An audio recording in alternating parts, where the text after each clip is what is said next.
Hey guys, welcome to Loot Die Repeat, where a bunch of us scrubs sit around and roll some dice and do a lot of laughing at each other and some collaborative storytelling known as Dungeons and Dragons. And we're thankful that you are here to join us on our adventures.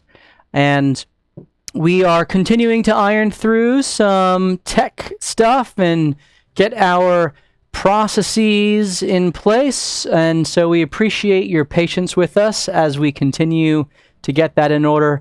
But we're hopeful that we will have it all ironed out very soon. If we do have sound issues, please let us know in the chat right away so that we can adjust and deal with them as we need to. And if there's any other things going on, then we would certainly appreciate your help with that as well. Just let us know what is up with that.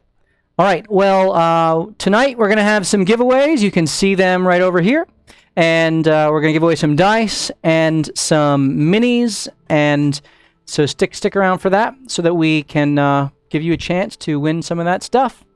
And we also, of course, would like your participation in the show. So please be active in the chat and tell us what you think. And our players have their computer standing by and will be involved and would love to interact with you as the story goes on. You can check out all of our past episodes on YouTube. Everything is up now. We finally got all of the episodes from this season uploaded. So if you missed anything from this season, you can go and you can check that out, and we would certainly appreciate those you subscribing to our YouTube channel as well. So we are going to dive in, and we're looking forward to tonight's adventure. We're not going to have Rubius tonight. He is on vacation, and I think we're going to have JB. I believe he's on his way, but things happen, and we'll see what happens. So as he gets in here, hopefully he'll be able to just slip in without too much issue. All right. Well, enough with the pleasantries. Let us do a little recap of what has happened in the first 3 episodes to get us to this point. So, our party of adventurers, who have been referred to as the Shades by Vajra Safar, who sent Morthos to collect them, have completed their first task, which was to assist Oliver, the Tabashi bard, on his graduation quest. And having overcome all of the trials of the island, the mysterious and mystical island that they sailed to, and having retrieved the compass that they were sent to find, the party returned to the Catalis island, where Oliver met a rapturous party of his Tabaxi friends and family, who all celebrated with him for 3 days over the accomplishment of graduating from Bard College. He was now officially a bard of the School of Swords. And throughout the celebration, each of the party members had some interactions of significance. Ray, our storm giant, a barbarian, was met by a vision of her ancestor Mordecai, who gave her some encouragement to persevere and to be ready to stand in the gap for such a time as this. And JB was given a vision of his past life in Ravnica, where he was reminded of some spell elements that he had forgotten, so on and so forth, each party member having something significant occur. And so it is the end of the celebration. The 3 days have passed. The storm in the northwestern sky continues to erupt violently around the area above the Anarok Desert, and our party now prepares to set off on the next leg of their journey, taking a new course, a new heading as they determine where to turn next. And so, adventurers, shades, you don't even have a name for yourselves yet. I've been thinking about that, actually. Thinking about what? All right, we started. I don't know. You started talking, so I'm just going to jump in. Yeah, I heard a voice in my head about names that we didn't have one. Whoa, is that like Morty? No, it's my tail. I bet that was Bart. I love it. Oh, boy. Yeah, So what were you thinking about? You just kind of just started talking. I've been thinking about that. I didn't hear any voice like, in your head. like Morty, sometimes I live in my head and then just respond out loud like someone else can hear. Oh. So anyways, what were you talking to yourself about? I was thinking about nicknames for our group. Oh, fun! I'm a particular fan of, what are those when, like, the letters spell something? Is that an anagram? A monogram? A monogram? No, that's a monogram is like, my monogram would be R, because from like Ray, and then whatever my last name is. I think they're acronym. Acronym. Acronym. It's Oh, that's it? Right. An acronym? So what I was I knew thinking, that. is, you keep calling us shades. So at Yes. first I was thinking like, an acronym that maybe isn't kid friendly. Like, we're super helpful, and we're investigating this disturbance in the east, and we're a team. So I was thinking at first like a super helpful investigation team, but that spells shit. And I thought, you can't run with that. That's a PG-13 on up crowd. Sometimes, these shit do give you the runs, so Yeah, you could we run don't want with that. So then I was thinking, what about we use the word shades as an acronym as well? We keep with super helpful, because that's what we are. Super helpful adventurers. D. And then I was stuck. DES? I think doing exciting stuff. I like Doing it. exciting stuff. So that's what we are. We're shades. We are super helpful adventurers doing exciting stuff. Do groups like us actually name themselves? I was actually a part of a group once that we called ourselves we had a name as well. Was that your name? The Magnificent Six. Oh. Or the Wonderful Eight. I can't remember exactly. I'm pretty old. So was it 8 until 2 died, and then it became? Maybe. Let me pull up my background again. These new characters, I say we establish a team character moving forward, and then we Like a mascot? No, Turn me into no. a flower. Can I be a flower? No, I thought you'd like to be trees. I say we. Well, that was for when I was trying to hide. Now it's a mascot. What better mascot? Ooh, a bird? How about we complete? How about we complete something? What was that? Where was that from? Significant in our journey, and draw from that experience what we shall call ourselves, since we have literally done nothing thus far. I mean, I think we're super I would helpful. agree It to was that. it We was have done nothing. the Wondrous Seven. I remember now. The We have Wondrous done Seven. plenty. We helped Ollie graduate Not college. direct We can call copyright, each but other pretty close. Yeah, The college we grads. partied for 3 days. I mean, that was wonderful. Not everyone has that kind of stamina. Yeah. Here's the last thought I had for a name, not an acronym. I was just thinking, we get stuff done. We move things along. Peristalsis. I like shades better, mostly because I'm a shade of gray. Look, I'm gray, and I'm kind of a shade, and then it's the super helpful adventurers doing exciting stuff. That is fantastic. I vote that name. I mean, I'm And pretty... I'm the tallest, so I get 2 votes. Okay. Does that mean my vote counts for a half? No, because you're the smartest, so you get 2 votes. Well, I would like to argue that point some other time, but So, Yes. Where are we currently? well, we're on Catalis. This is the end of day 3, I believe. Okay. I do want to try to strike a deal and pick up some better armor before we leave, because I have a feeling I'm going to need it. Yes. Are Probably should get some better armor. Why do you guys need armor?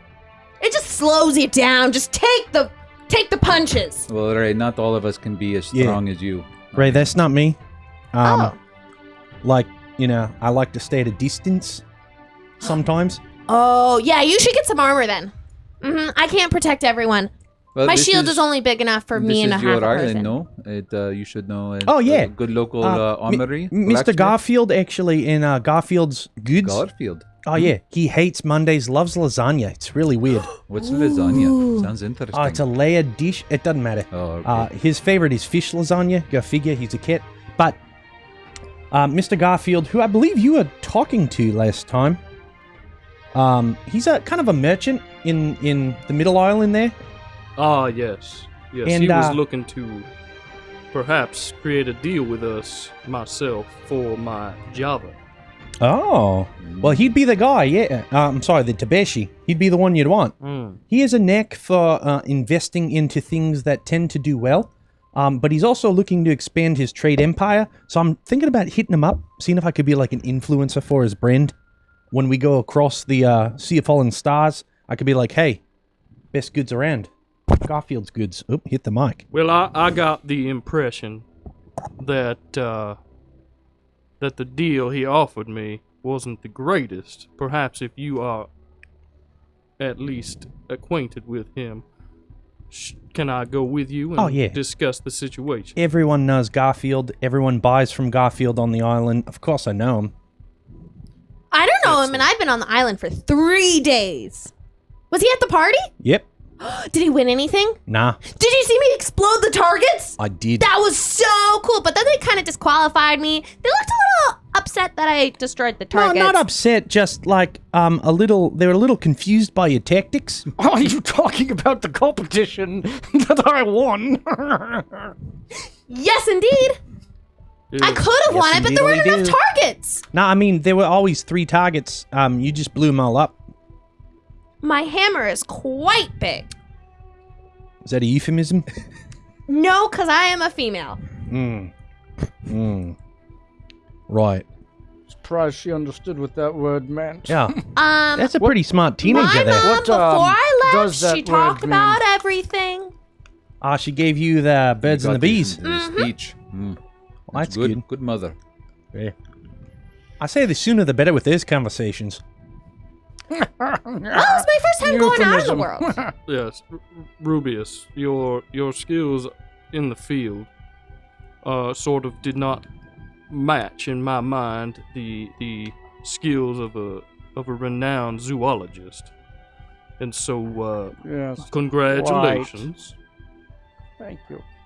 It appears that Barjam Safara might have been correct that there is more to him than meets the eye.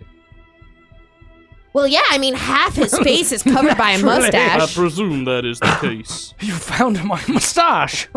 It's adjustable. Alright, so we ought to see Mr. Garfield then. Sure. Well, I mean, I guess we all can if we'd like to. I mean, if you want something to buy before we leave, or maybe barter for, not you bought.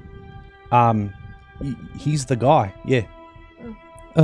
I think Bill the Burrow and I will just get some supplies and food for our journey, and then I'll, kind of find Ollie's mom and dad and have a goodbye chat with them before we head off as well.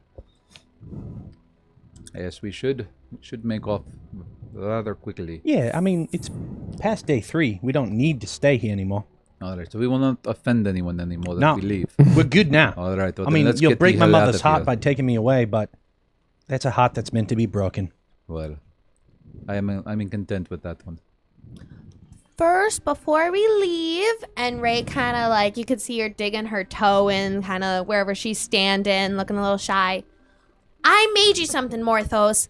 And she holds out what she whittled. It's around the size of a fairly large coin with all of our pictures that were whittled in it. And on the back it says Heart Ray, and then in parentheses, well, really Ray Esmeralda. I know you lost your family, and I didn't know what they looked like, so I couldn't really whittle that. But here's us, and yeah. And then she kind of turns around and runs. Huh. Thanks. That is remarkable craftsmanship. Yes. Well, I wasn't thinking that the large young lady Could could whittle do something so something so small. intricate. Yes. Yes.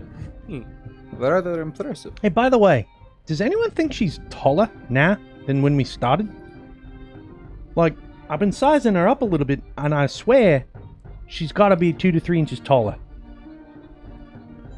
Well, perhaps your boots have need to be replaced, and the sole has. I don't wear squished down. boots. She kind of. Maybe it's just her hair, which those the things. What are they? The yes. It's the butterfly inside me. You see, the butterfly is like 2 or 3 inches, and now it's she's inside me.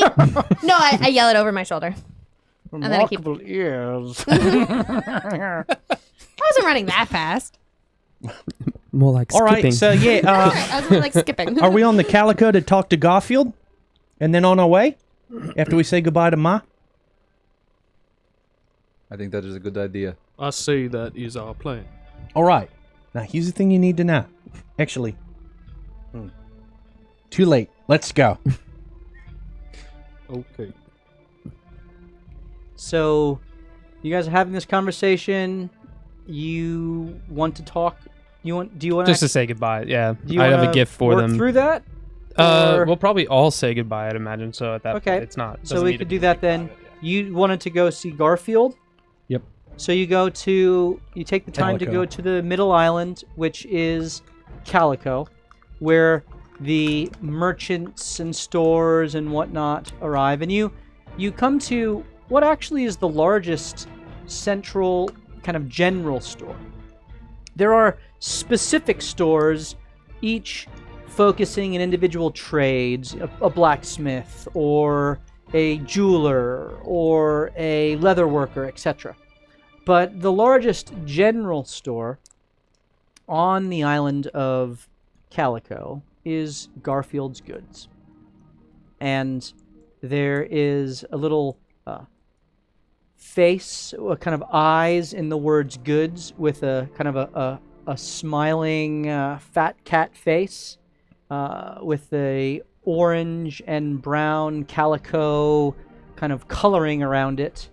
And it is an approximation of the hefty cat who gave you their card 2 nights ago at the celebration. So you approach, and the door is opened for business. A nice, gentle ocean breeze blows through, carrying upon it the smells of the ocean. You hear the call of the gulls around you, and the mood of all of the islands that you've been to is rather light and optimistic, especially with Oliver having completed his training as a bard and being sent out as the champion of the ivories to hopefully find their crest and move their story on. And you gathered that information from the speech that he gave the night before, or a couple nights before. So you approach Garfield's Goods and go into the store. It's JB and Oliver, or are there more you guys with him, or I'm playing a last game of tag with the kids. you're playing tag with the kids? Very Morthos good. would have gone with him. Well, this would be where I would get supplies. I kind of want to pick up supplies for the. You certainly can get supplies here. If you're looking for food and water, Yeah.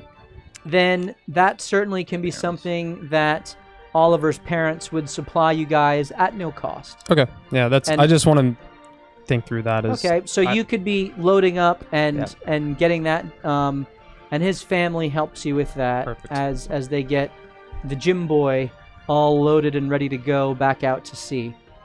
So you arrive at Garfield's Goods, walk in, and there are all kinds of shelves stocked with various items, and essentially anything in the PHB in the general store is there for you to purchase if you would want.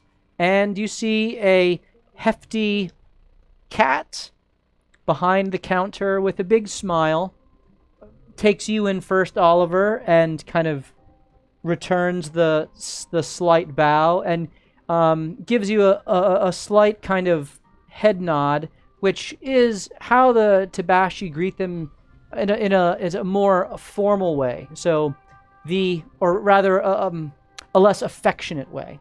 So the affectionate greeting of close friends is to actually nuzzle their heads together firmly in contact. A less affectionate greeting is from a distance to kind of give a bow and a bit of a head jittle that approximates the same motion. And so, Oliver, you receive this from Garfield, and he regales you as well, JB, and a look of remembrance crests his face, and he just gives you a smile and a little bow and head jittle as well. I also bow back. Good. Very good. Well, do you want to go or me? Well, good sir, I brought my friend here, as you know. This one is most pleased to see Oliver again. Mr. Garfield, how are you? Oliver I am is- fine. How are you today? I'm wonderful. I'm here accompanying JB, my friend. This one is pleased to have you. 20%, yes? Well, JB, I am JB, sorry. That is, yes. Oliver, Correct. Oliver here is my representative on this island. You see, Ah. so negotiating for a deal this for one our understands beings an agency would take between the two relationship. of you, yes. Well, If that would be all right with you. now I understand your reticence at this one's offer. My apologies for not acknowledging the agency with the captain, yes? Too right, yeah. So, Captain Oliver, Mm-hmm. what is your Recent offer graduate, by the way. yes, congratulations again. Yeah, thanks. What is your offer to this one on behalf of the Java of JB? Let me confer with my client. Oh, I apologize. This one assumed that you already had that conversation if we would walk into this one's store. Well, listen, here's how we're gonna get started. I was just recently hired. And JB He quickly... smiles, kind of a little bit of a knowing smile as to what's going on. JB quickly pulls out his carafe and his beans and brews a fresh pot, pours a cup for the three of us. And in front of the shop guy, I say, so Oliver, I say that in the islands that you're from, and you can listen right in, sir, I am not aware of the prominent business deals that occur. However, where I am from, there is a certain term called fairness and equitability for the owner of the product, and so that is what I was looking for moving forward. Now, the offer given was a 20% plus in perpetuity per sale, something like that, Going to him or you? to him. Oh, yeah. I'm not sure what the deal was. However, this one, this is why I employed you as my spokesperson. this one thinks that perhaps there was a mistaken understanding, and he's there and he's kind may of have putting been. There may his have hands been. together and stroking the fur on his chin, and he kind of turns it around, pointing down. And he says, Are you trying to power pose him right now? this one recollects the percentage being the opposite.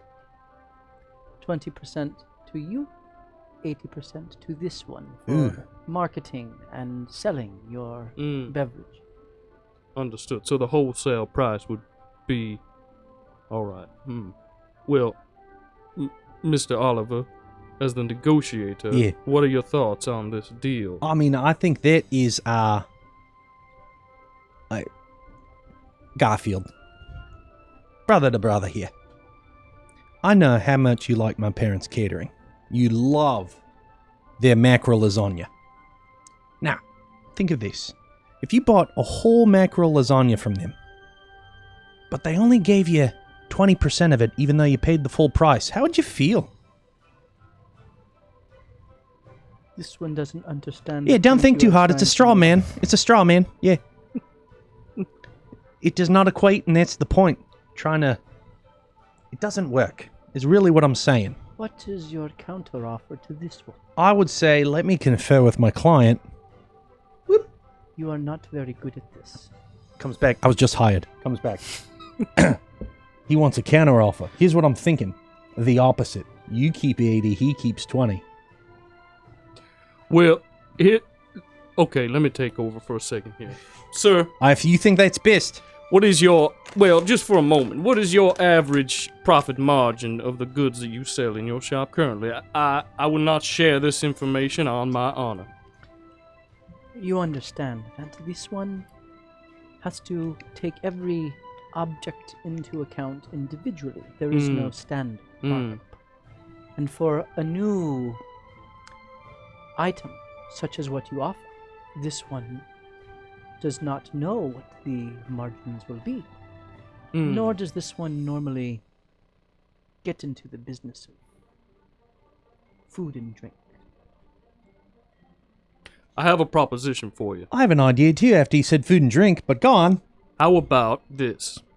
I send you a crate of my beans prepared with the instructions. You sell them. You find out what the market is on these islands. You write me what you want. He pulls out a pen and begins writing as you're talking. I'm giving you this crate, by the way. And then, depending on how much you make from this, I will trust, as an acquaintance with Oliver, trust your words. We will work out a deal in the future for continual supply. Does this sound reasonable to you? To make sure this one understands, Mm-hmm.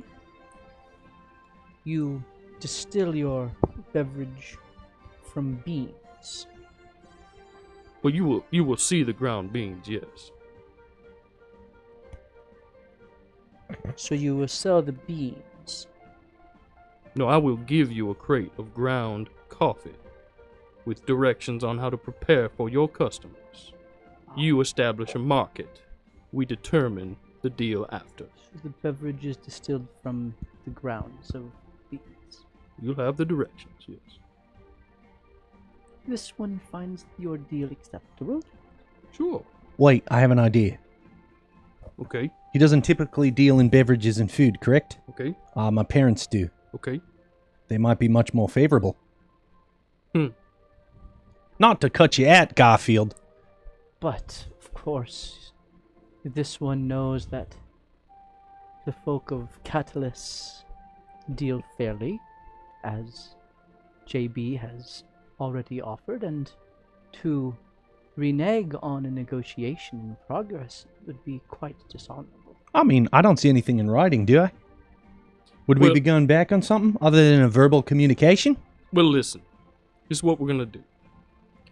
Perhaps I'll hire a new manager for this town, but Oh, no, you know what? just Give it to him. I don't he care. did real well. He has done real well. We're learning here.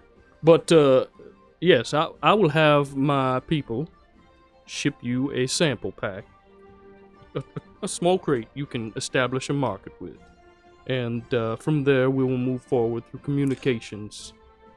We could also I have send another that idea. sample pack to your parents, and we could have competing stores on the islands. Perhaps whoever gives the best deal may have an exclusive deal, but we'll see after the free crate arrives, yes? Even better idea. You give them both the same, you market them differently, so as if they're competing brands, and yet they're the same thing. Well, that's for them to work out. You can write that one down. Mm-hmm. I believe there are no laws against that here. Nah. Thirdly, I have an idea. For you, Mr. Garfield. Yes, I need... Captain? Thank you for that. I need new studded leather armor, You are in luck. but I can't pay for it This in traditional methods. Now, you know, my cat's trait and gift is what? I said it in my speech. Curiosity? Yet, specifically what kind? Off island. Ah, that's correct. So you know what that means. You are quite special and will be off the island. Yes, rubbing elbows and tails with all sorts of creatures and beings all around this great plain. This one does not understand where this is going. Wait. Mr. Garfield, how much is this armor? I feel like I had him. This studded leather is 50 gold pieces. Done.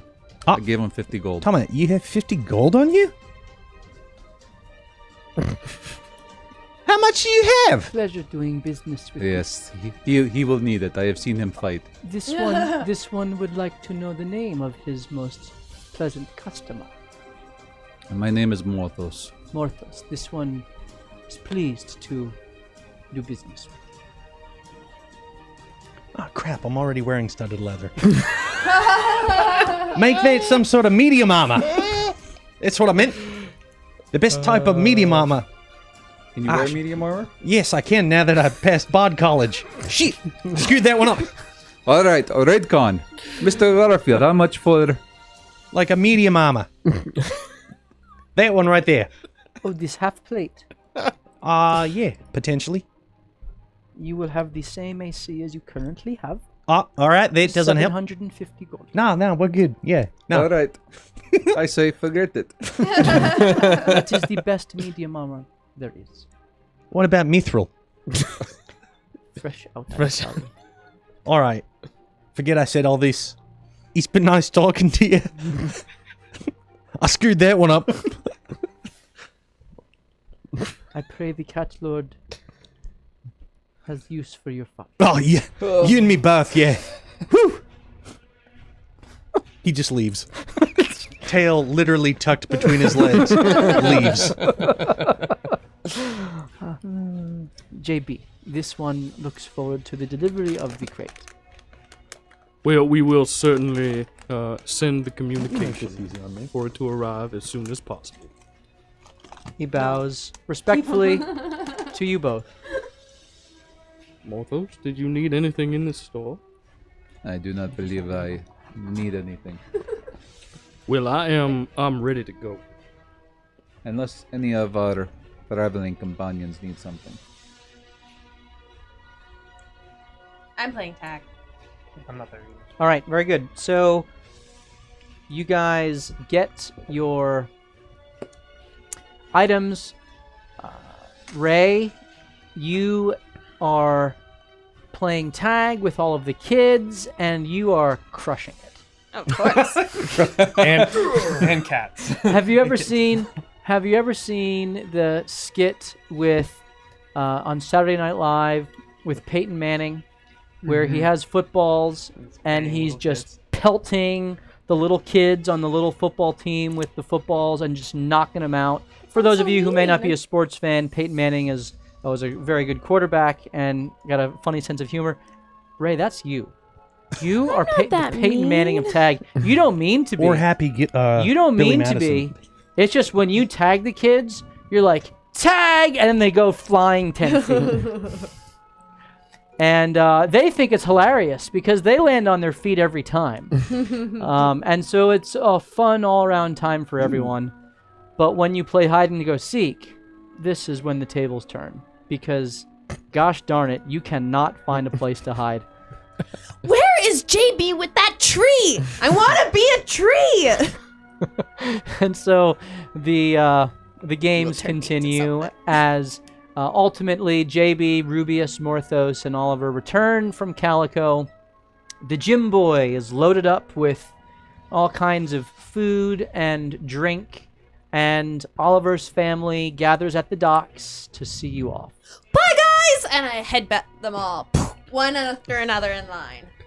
And they now are used to this, and so as you headbutt them, they all kind of give a little bit to reduce the blow that comes in, but they know you're meaning this good-naturedly, and they all kind of receive your farewell gesture. It was so great to meet you, Ollie's family. I hope we see each other soon.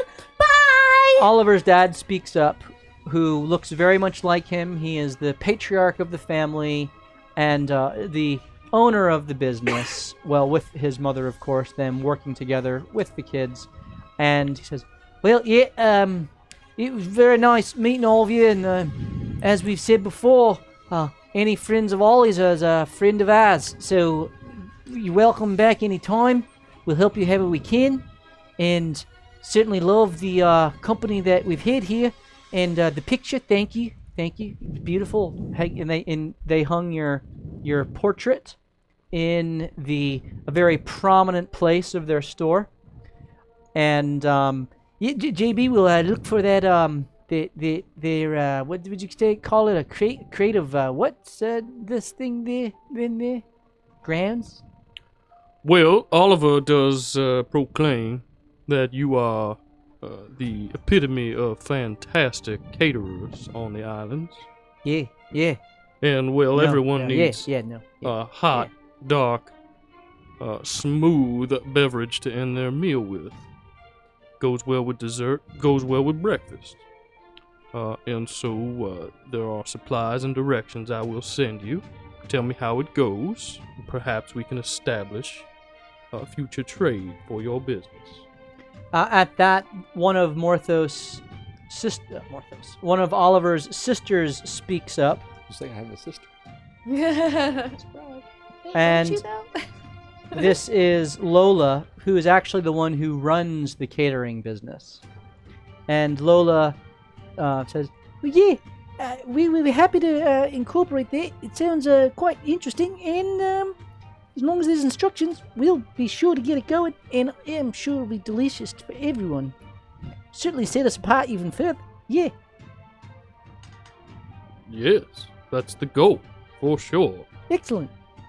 She walks forward and holds her hand out to you and just shakes it.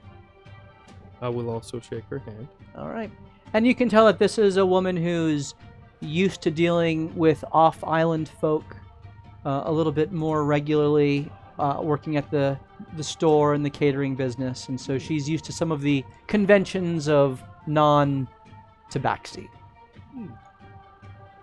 Come on, JB, let's go! So, I got my studded leather armor that I already had. I don't need to be here anymore. So Oliver's family warmly embraces you all. As they say goodbye, Al kind of looks at you, Killian, and gives kind of a knowing nod.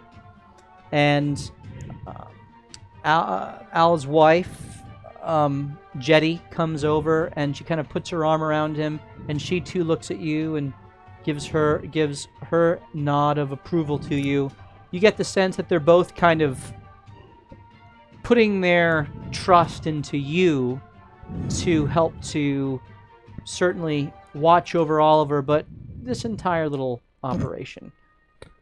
I just want again to thank you for your hospitality, and I do remember our conversation. I hope you enjoy the painting of the Carnival that I did for you all. It helped to remember the great time that we all had. Even Morthos, I saw him bust a dance move. Just a little.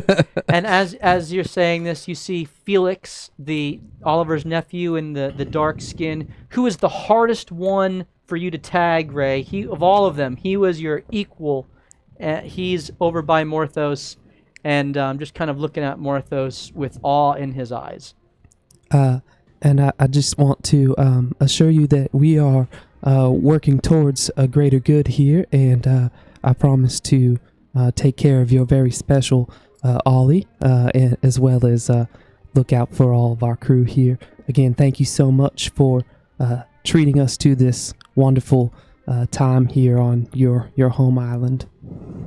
And at that, Jetty kind of looses her arm from around Al's waist and walks up to you. And you can see she is tan in her coloring, with some brown markings here and there. The most stark feature within her kind of sharp feline face is her stark green eyes, which Oliver shares. And you see that is certainly a characteristic that he inherited from his mother. And she leans down to your small halfling form, and she gives you a little hug, and then gives you a nudge. This one is so grateful for you. And she just backs off, and they all wave goodbye as you get onto the ship. You make your way out of port and to the open seas, and as you arrive, Oliver, it occurs to you that you have no idea what your heading actually is. So we're off? To the east! Yeah, where are we going there? To the east, obviously. But I mean, we're pretty far east already. The east. This is Well, you're The in- east we're, of we're the technically the in the storm east. is to the northwest. I was told to go to the east. Well, we're well, in the you're, east. well, you're there. Well, listen. East? I think what we should do is maybe sail around in a circle until Morthos gets a vision. Yes, I don't know how well- this thing works, but Vaj, now would be the time to give me a clue if there was one. Maybe we should go to the storm? I'm just gonna keep sailing. Or the island? And she just keeps on listing off islands that she knows. Sail away, come sail away. It's a song that's popular on my island. Oh, keep going. I forgot all the words. You could. So you sail about a day's time in the direction of the storm to the northwest, and the next day at some point, Morthos, you do hear Vajra's voice in your head. And she says, well, it appears that you are on the way. Congratulations on the completion of your first task. Yeah, it was quite eventful. Yes, I trust each of you got out of it what you needed. I think all of us might have grown a little, even myself. Well, I am glad to hear this, Morthos. Growth is the most fervent indicator of life.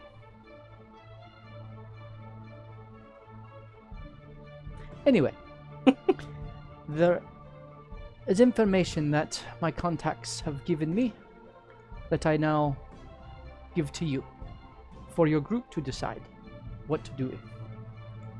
3 destinations, Ooh, choices. all 3 seemingly having something to do with this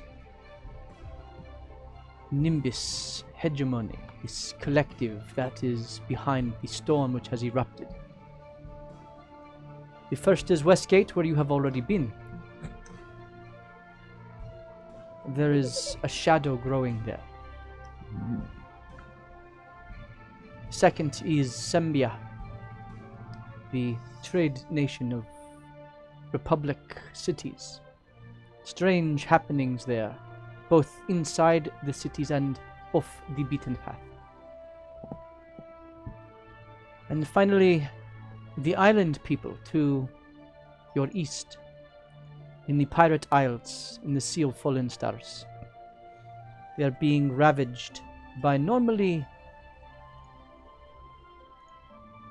understanding pirates who have been marshaled and are attacking aggressively, more aggressively than ever before.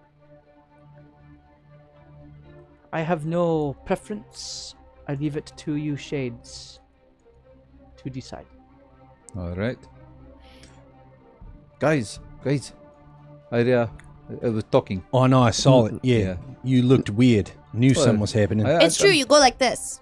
I don't know. I just feel like it's coming from somewhere up there. Like the upper left-hand side of your head. Maybe. Yeah. So, what did she say? So I will. She gave us, or she told me that there are 3 places that we could choose from. All 3 are tied to this Nimbus collective in this storm potentially.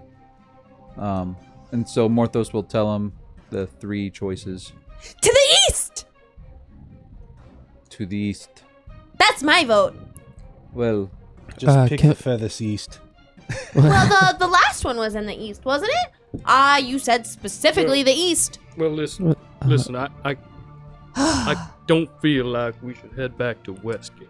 I would agree with that one. Rubius does not seem like he would be easily forgotten. They're not a big fan of him. Rubius Yes, is hanging over the edge of the boat with his binoculars looking directly into the water. Fascinating. I definitely may have burned some bridges getting us out of town. Like, metaphorically or actually? I didn't see anything on fire. You do know a lot of big words for just graduating college. Well, you know, I'm a bit of a sesquipedalian. Peristalsis, metaphorically. Yeah. Yes, it was metaphor. I clearly used large words to hide my insecurities. I believe I broke some relationships that I had under control previously. Metaphorically or actually? This is actual. Oh, okay. Yes, and so that is not a good choice. Well, Ali, you were the closest one to probably have traveled near here. Have you been to any of these? Any of these places? Did you physically tell us the 3? Yeah, what was it? I kind of No, forgot. I know what they are, but did you actually tell us? I said I repeated whatever he said. Oh, yeah. Oh, so you Took the mean, easy well, way Westgate, I'm not a fan of going back there either. Some bad blood back there, so we were there. I don't want to go back. Is it with a girl named Taylor? Bad blood? Nah. No. Yeah. Oh no, it's with Oi Melinda! And she Melinda. Ray kicks just in the air randomly. That's no, that's not right at all. Yeah, it's not Oi Melinda. Yeah, it's Taylor. We used to be mad love, and now it's just bad blood. So, great new album, by the way. Sembia, yeah. It's Taylor Swift song. No idea. Nothing. No. Nah, we're not getting any royalties for that, so we'll just stop. Pop culture. Pop culture Sembia, reference. I've been there a few times when I was on my internship with Whitebeard, on a couple of trade routes. It's potentially a pretty messed up city. We can cut evil at its throat! Actually, Whatcha! Whatcha! there were a lot of monsters. Even better, I vote to the east! But then the last one you said pirate hopping, that actually has me, that one has me concerned because, like I said, my internship was with Whitebeard, and, yeah. I think Sembia is to the east. Isn't it? Kinda, yeah. No, I No. think it's to the Oh, west. am I No, confusing no. them? Yeah, no, Northwest. you're good. Ray. It's to the east. I think, up in the mountains, Which Ray. is the closest to where we are currently? Pulls out his navigator tools. Well, island hopping could be any of them, so I'm going to take that one off the table. We're definitely closer to Sembia than we are Westgate. Do you want to do that? Did you say Sembia was a shady trade port? Oh, it definitely is. Well, there are 3 primary ports in Sembia. The central port is the capital city, which is the largest, and it's known as Selgant, which is kind of the most stable. The northern port is known as Yuhan, and that's a mining city. The hell do you spell that? Yhaunn, Yuhan. Okay. You just pronounce them both together. Just funny names. The southern city, which is the one that you are closest to, is Saerloon. Saerloon. Saerloon. And that would be the closest one. That's the closest one, and Saerloon is the city, Oliver, that you have had the most experience with, because unique to Saerloon, though it's a seedy city, it does allow pirates to make port there, so long as they occupy the docks in the barrier islands and then sail their little dinghies in. Yep, I say that. Well, the Saloon. Yeah, that. Yeah. You said that's the closest island. Sembia's the closest, and that might be the closest port in the closest city to us. Ah, I got you. And I've been there a time or two. I actually saved a guy from drowning in that port once, but yeah. Whoa! Yeah, no big deal. I have a ring of water walking. I literally walked out there, picked him up, and walked him to my boat. But For a speaking word, Bart, that wasn't a very exciting story. I wasn't trying. You're right. You'll have to tell it again later. I'll craft the story later. Okay. That would probably work, yeah. So it seems to me that we want to head towards the storm. Mm-hmm. But we can't go back to Westgate because our good friend Rubius. Hey Rubius, how you doing over there? These minnows are fascinating. So it would seem that Sembia is the next logical conclusion because that third option is away from the storm, actually, even though it's dealing with what's happening. So my vote would be towards Sembia. And if we're going towards Sembia, I would say Saloon. Makes the most sense. I will defer to your We judgment could on get that. in and out of there. No one would bat an eye. In fact, people might know my boat still. The gym boy. The gym boy here. That sounds like a good reason then. We might have to... I'm not sure. We might have to dock in the pirate docks, though.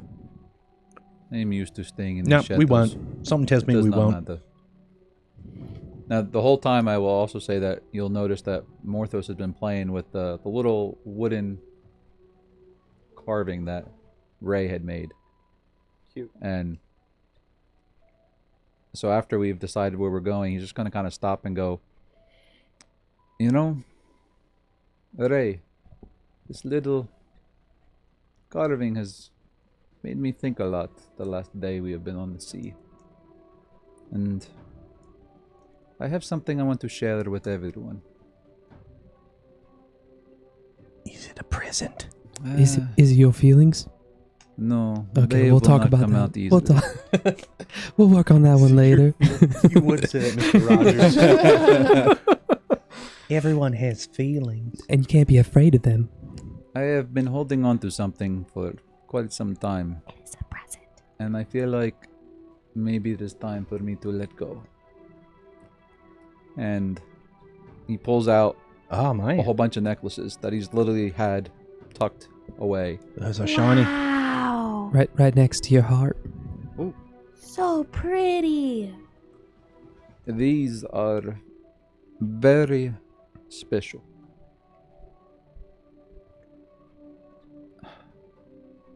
Well, they do. And you kind of see him, he just pauses. You could tell that he is overcome with, he's just, sadness comes, by holding these. They will allow us to travel to destinations around the world at the blink of an eye. What? Yes, I know it's probably something that you have never encountered, but we called it the hopper, and it literally allows you to hop from place to place. Like a little frog. Yes, Or a rabbit? except Oh, I didn't think of that. Or, We can- or a I've seen kangaroo. both of those. Describe them to me. except we can travel great distances in literally the blink of an eye. Wow. That's amazing. Unfortunately, they require dragon's blood to work, and I no longer have any dragon's blood. Wait, you had dragon's blood before? Actually, we had quite a few vials of dragon's blood at one time. Did you kill a dragon? Well, Are we gonna come face to face with a dragon? I mean, not to say much, but I mean, I might have knocked a couple out here or there. Oh, Yeah, I mean- you're pretty awesome. Whoa. And that scares the crap out of me. Yeah. Oh boy. I mean, Right. it was rather impressive. But yes, we have Oliver's a scaredy cat. my previous group and Oliver I goes, "Heh, I got it. Good pun, but still. took out many dragons. And at one time I'll tell you about dropping fireballs on dragons and just destroying them. It was wonderful. But that is a story for another time. I'll bet. So he starts to hand out one of these to each What- individual. Do you happen to have a silver one that's gold is clashing with my entourage? Yeah. No, you get what you get. Sorry. Okay. And you don't throw a fit. And he gives one to Ray, to Killian. Oliver's tail Two. grabs it. Yes, Ollie, you get one too. And a boy bot. Put it on. And then he hands one to the Rubius. Smashing. He puts it on quickly and proudly wears it. And as he does, see his brow furrows. Why is it glowing? Oh, Why is it shit. sparkling? It's so pretty. You see as he just instantly disappears as the space and Yeah. matter around him kind of reverberates and extends outward and then kind of Excuse me, Radiance after. flex Boy, what the back. hell? Mr. Did you do that Morphus, on purpose? I should have told you, I guess, beforehand. Yeah, you should have told us that it makes us Don't disappear. worry. It'll be fine. He will be back. He will be back in no time. He will just appear one day. What's no time though? He could be gone for minutes or hours or days or months or years Or an episode? or a millennium. I am sure he will be back very shortly. I mean, on vacation. these necklaces unfortunately have been known to every now and then. Well, so what you just saw is how I told you you hop from place to place. That is how it works. Okay. But we don't have any dragon's I blood. know sometimes they kind of get a little crazy and you just kind of poof away and then you poof back at a very convenient time for you. This sounds like very high risk, but also kind of high reward, huh? Well, it can come in handy, I will tell you, if you were ever in a very sticky situation where it looks like we may not make it out with our lives. And he pulls out the actual hopper. I can kind of control all of you and we can all vanish and travel I guess that could be useful. Is it still on to the book? safety. No, it's not. It's in out the of the book. Okay. Yeah. It is. So what you see before you is an orb with gold rivets in a circular form. And inside it almost looks like a moving constellation of stars that swirl around in a mesmerizing vortex. The galaxies. As soon as he pulls this out, JB, you are fascinated by this piece of technological wonder. It certainly is magical, but is a brilliant concoction of both magic and machine, as they have been woven together with some significant engineering and arcane know-how.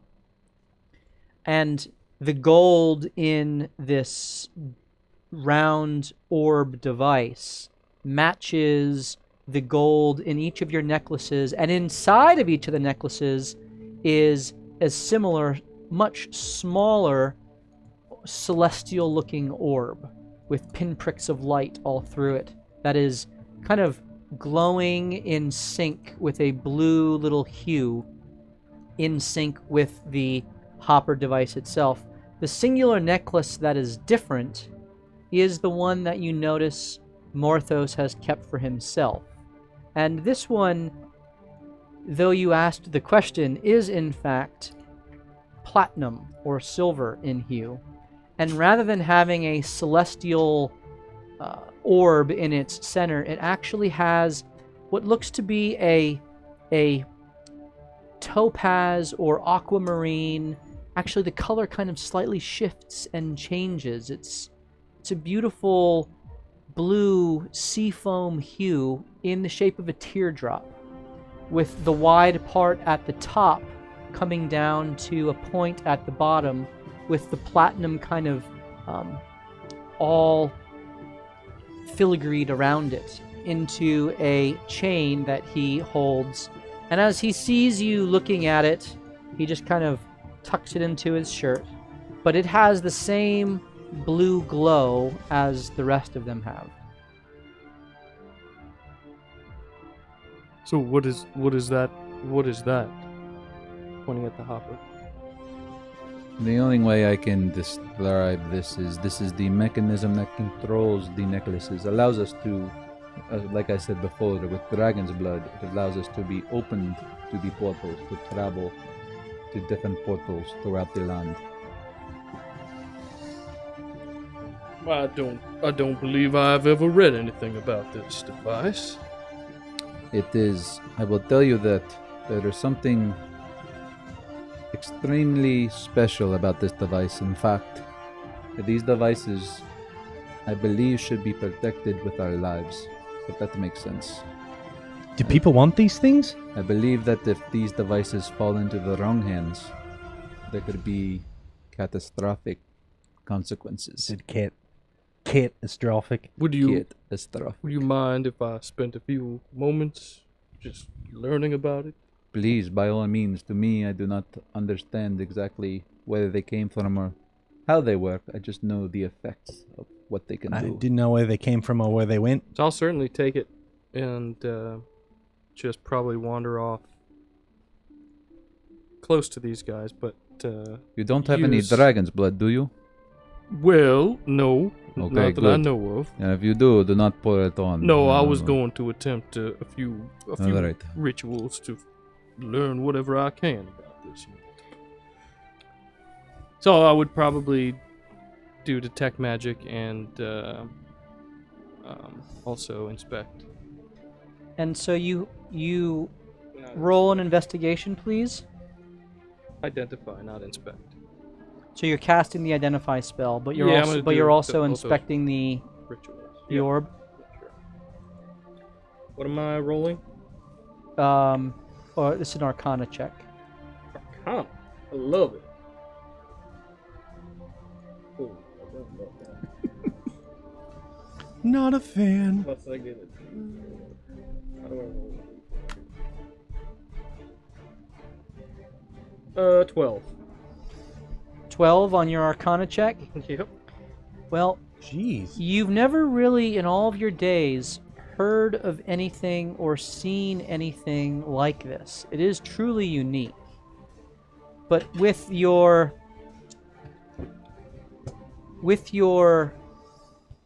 identify spell, you get a very strong aura of conjuration magic from it. Okay. And a very strong aura of transmutation magic. And there seems to be some sort of interplay between the two. You surmise that the conjuration is some sort of teleportation type of spell that's woven in, and the transmutation, if what Morthos says is true about the dragon's blood, must be the means and mechanism to help to activate this mechanism. So between whatever transmutation spell is at work and conjuration magic that is at work, you surmise that this is the arcane basis for how this mechanism actually works. So nothing that doesn't seem scientifically possible. I don't see anything that doesn't seem... Given the type of magic that you know is possible, to be able to harness that magic with a uniquely engineered device that is powered in particular by an innately magical substance like dragon's blood, you're quite confident that it could be done, and so you have no reason to doubt what Morthos has explained to you. All right. I walk back to them with it in my hands. I say, this is. I say this has been created by the utmost master of artificery and arcana, for sure.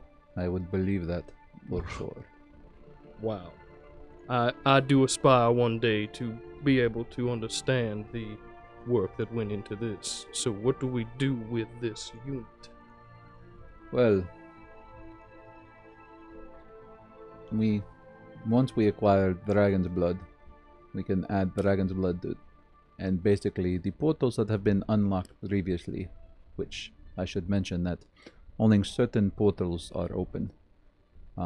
Some of them required a special type of blood at different locations to be unlocked.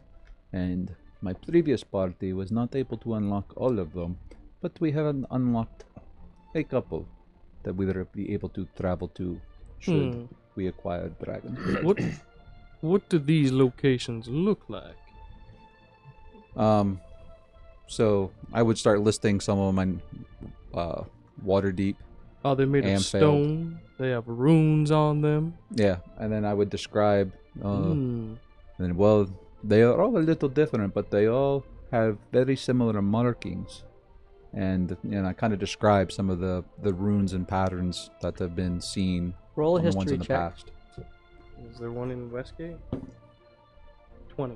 There is, in fact, such a portion of a street in front of the ruins of the old keep, which has a new keep upon it.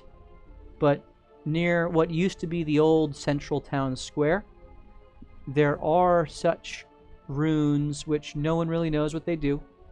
They have been studied. You've actually studied them, which is why his description immediately comes to you. And you weren't really able to make out the language. You surmised that it was of some sort of celestial or fiendish or infernal origin, and you thought, not much good can come of that. So you let it alone and kind of let it go. But his description certainly strikes you as something that exists in Westgate. He also explains to you that there were 4 other portals that they unlocked. One in Waterdeep, one in Amphale, one in Nightstone, and one in the ruins of an old crumbled tower in the Mare of Dead Men. Did you say Westgate? I mean, Waterdeep. Waterdeep. Yes. Wow. It's like the merchant's dream location for Well- launching a product, for sure. Maybe one day when this is all over, I can take you to our. Actually, I'll say yes. I still own a property in Waterdeep. That It's you actually do. You still it is own? actually it's actually a full functioning bar. I'm sure your coffee would do quite well there. You have a bard? Not a bard, a Oh. bar. Oh, Although bar. there is Could a it use a bar? bard that runs the bar. There's a bard that runs the bar? Is this bard better than this bard? Presuming she Well- was actually saved. Yeah, well, boy. that is true. I've not been back in quite some time. Candy and Kyle are also kind of just by themselves. Poor Candy and should Kyle. Those kids are going to have such a rough life. I mean, they were homeless. At least they have what a about poor roof. Zeus, man? Oh, yeah. Oh, I Poor think Zeus. he's dead. Those For kids those are- of you who are completely kids are oblivious, rolling in dough. feel free to go back and watch the first 70 episodes, rolling and in you'll dough. know all about what they're talking about from Campaign 1. So, Before you continue on, I want to do a first giveaway of the night. So, you can see in our little rotating display here that we have a giant dragon. We are giving away a new giant dragon every 50 subs. So, we are looking for, I think we're up to like 60 or so. So, we've already given the first one away, and we're on our way to giving away the second. So, gifted subs, new subscribers, if you have a Twitch Prime, of course, you can sub away. And we're going to give away a giant gargantuan dragon every 50 subs. But every week, we're going to give away other stuff. And you can see on the rotating display there a little stone golem miniature, which is a large size mini. And there are also 2 medium-sized minis. And I think one is a blade fighter, and one is I think it's called a Yaklal. It's like a shape-shifting drow. You just made that type. up. Nope, totally in the monster manual. So you fought him. whoever wins this giveaway will get their choice between either the 2 small ones or the 1 big one. So we're going to give you guys a choice on this first one. And if you would like your chance at winning those minis, then type in exclamation point. Lol. Only proper spelling counts. Exclamation point Hopper, Hopper. Exclamation point Hopper, Hopper. And then our mod, I believe Scooby-Doo is in here. Hey, Scooby-Doo, good to have you. Will randomly select a winner from that. We're also going to be giving away some dice later on, and depending on how things go, we might give away the other mini, whichever is not chosen as well. So I'm going to run a quick ad so we can get people in here ad-free. And if you are a sub, you won't even see the ad as they do their little, JB usually does his own ad for his Java. But I'm going to run that right now. ! Hopper, and when we come back, we'll continue the conversation. Go. Now listen here. Are you gathering together a group of people for a party, an event, a meal, Less than 25. a trip to a dangerous, seedy trade town? Uh-huh. Tell me more. Well, you can't get there comfortably without hydrating yourself and lifting up your spirits with the best liquid you have ever indulged upon. Oh, tell me more. Oh, you have bourbon? JB's Java is the finest beverage you will ever eat, drink, piss, anything. It will go through you, invigorating every single movement you make, and you will never, I say you will never forget the flavor and aroma of JB's Java. By today. Do not drink more than 1 cup if pregnant. Talk to your doctor before taking. If you have extreme diarrhea, please call 911. The best part of waking up. Is JB's in your butt? I mean cup. And we're back. Okay. So, if you would like an opportunity to win some of those minis, ! Hopper, and we would love to give you that opportunity. All right, so Morthos and JB and crew, as you've been listening on, you hear this conversation about teleportation to different locations, which, for those of you that know your geography, are all on the western side of the Sword Coast. To the east! Definitely not on the east. If you... Yeah. Yeah. What? Technically, What's the question? if you continue east, you will never be going west. So Um, everything is to the east. Well, I do appreciate the kind gesture of the hopper, you do say? Yes. Necklaces. Hopefully we get our good friend Rubius back soon. I have a feeling that he will appear when he is meant to appear. What time of day is it? It is around 3 o'clock in the afternoon. Mr. Captain Ollie, you have our heading now. Yep. We're on our way to Sembia. All right as rain, yeah. Okay. Wait, you said Sembia? Is that not where we're going? No, I Takes a think hard left. Now we're good. I think that's part of Sembia. Didn't you gather a compass on that island there? No, I gave it to Sparrow. Oh, That was my graduation Graduation. project. hmm. He wants it. I don't know. He's talking about some sheep that he lost a long time ago. I don't really care. Well, that's what he wanted. All right. ship. You don't care about another captain's ship?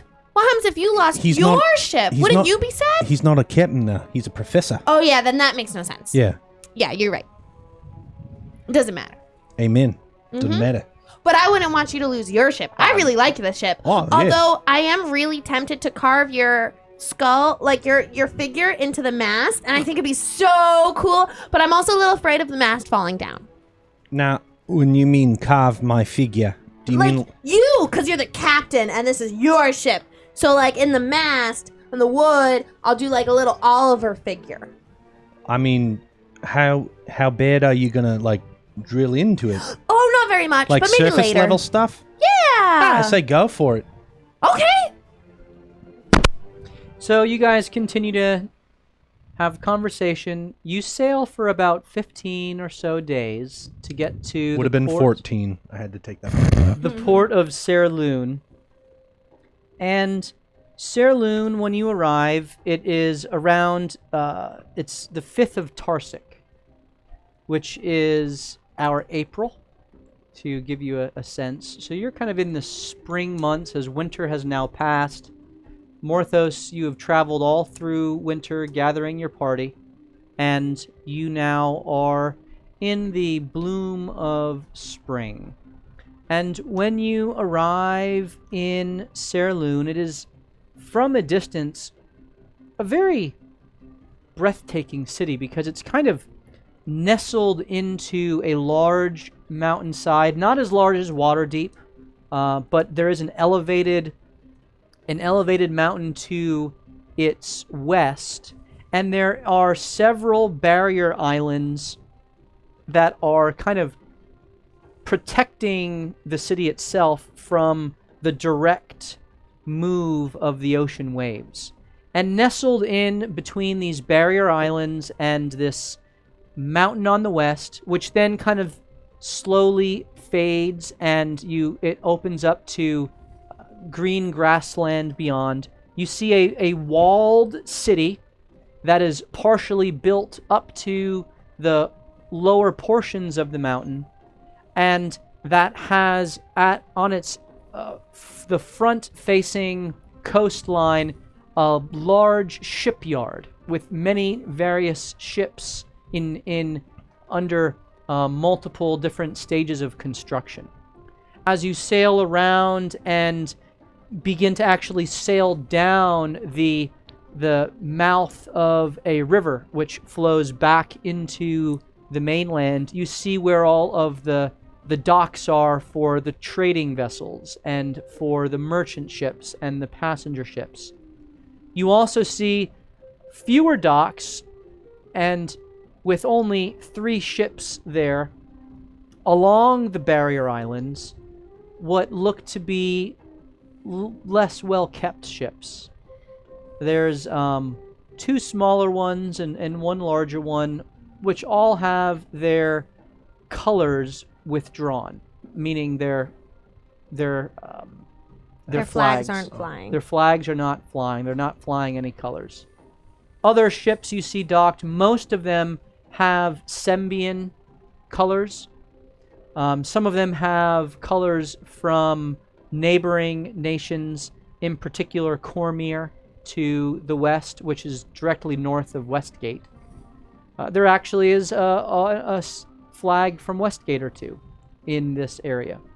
As you make your way into the port for all of the commercial ships, you can kind of see that as the topography goes up and beyond the stone walls that are there are all kinds of buildings that are fit for both housing and shops. It seems to be a pretty developed city, not as populated as Westgate, whereas Westgate had maybe 40 or 50,000 people there. This one looks to be maybe 10 to 20,000, but still a very sizable number. Off to the right side of the island, of the river mouth, you see a heavily fortified keep, which has many prominent flags of Sembia flying. And you see along the coast overlooking the shipyard another prominent keep, which has flags of Sembia flying, which also has what look to be cannons pointing out towards the widest area facing the ocean coming in. So it seems to be more of a defensive position, whereas the other one seems to be more of a prominent place of residence. As you come to the dock, Oliver, you know that the first thing you must do is meet the portmaster, who you recall is a bit of a gruff male dwarf named Trock, who you've interacted with before. And then from there, the city is yours. Oliver, you know that there are several inns and taverns. The inn that you've stayed at most regularly is known as the Blue Cow Inn. It's very, it's close to the northeastern gate, which leads out of the city to the trade routes. You also have had some drinks at Commoners, which is another inn, but it also doubles as a tavern. There are others as well, but you've never really gone to them because it is a rather well-defended city, but the further away you get from the docks, the less prominent the watchmen become. It seems that the city is more concerned about keeping the trade flowing well than necessarily policing every aspect of their city. Okay. So you guys make port, and unless there's anything that you wish to do or conversations you wish to have before leaving, you would then disembark and meet the portmaster. Mr. Mothos, real quick, we're gonna have to meet with Portmaster Trock, and we're gonna have to pay to 5 play. gold per 10 day 5 gold per 10 day. that Now, you expect to be in the dock. that normally I would cover. I have to date no gold, so I can't really help. And I know, Mr. Moneybags over there, we might need to put some money down. It'll be fine. Don't worry. All right. Do I recognize this town's flag and ships? You recognize the colors of Sembia, absolutely. None of the ships specifically, because you weren't typically at the docks. But you are certainly familiar with Sembia. You know that Sembia is not nearly as well organized as Cormyr, which is centrally governed by a monarchy. Sembia is more of a merchant republic, where each city is its own city-state unto itself, but they coordinate with each other to further the trade in the region. And so, while each city is autonomous, they are loosely collected in their interests. And they regularly trade with each other and with the surrounding nations. They're often a go-between of the nations, and they're actually a protectorate of Cormyr, because they don't really have a standing army of their own. If they're a go-between for trade for the cities, is there a strong black market presence here? Absolutely. Which Okay. is why in this city in particular, In Sierloon? in Sierloon, they have no problem with pirates docking there. Right. So this is a fenced city. Absolutely. Perfect. As we leave the ship, I bring all my belongings with me. Yeah, that's one way to do it. Typically, we're pretty safe on dock. It's when we get further inland that you might get robbed. But just to be safe, I'm going to go get my favorite dagger as well. You think this port master protects the ships that are paying? Oh, Trock, yeah. He's a grumpy son of a gun. All right. And he has to be, because he kind of rules with an iron fist, which is why I kind of preempted. We need our gold immediately. Then he's nicer. But yeah. Do we have any inkling on how long we're going to be staying here for? I asked the guy who looks up to the left. I honestly do not know how long we'll be here. I believe that we will know when we are finished, but I do not know how long. Well, we were sent here for a reason, right? To fight evil. What is the reason? Yeah, well, she just said it. To fight evil, of course. I believe he repeated something that. about saving the world. Yeah. Mm-hmm. He repeated that it's going to take us towards the Nimbus Collective, I believe he said. Listen, I prefer to have a plan.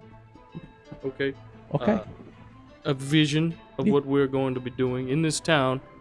Yes, we are here, and yes, we are to defeat evil. But does that mean that there's a naughty fish in the water we must kill? Or No, I think we can I should. finish, please, ma'am? Fine. Or does it Blanche, mean ma'am. that there's a crooked agent inside the leadership of the village? Or does it mean that the grass is cursed and we must uncurse it or else the cows can't feed. So- What is it that we are doing? There's typically when I was running for Whitebeard. Was I right on any of those? All you know is that Morthos told you that Vajra described quote-unquote strange happenings both inside the cities of Sembia and off the beaten path. And so the intimation was that traveling to Sembia would require some investigation and following the different threads that emerge. So here's what you typically want to do in a pirate port. Go where they drink and talk. Buy them a beverage or two and listen. Pirates cannot keep their mouth shut, especially when they've had some ale or rum.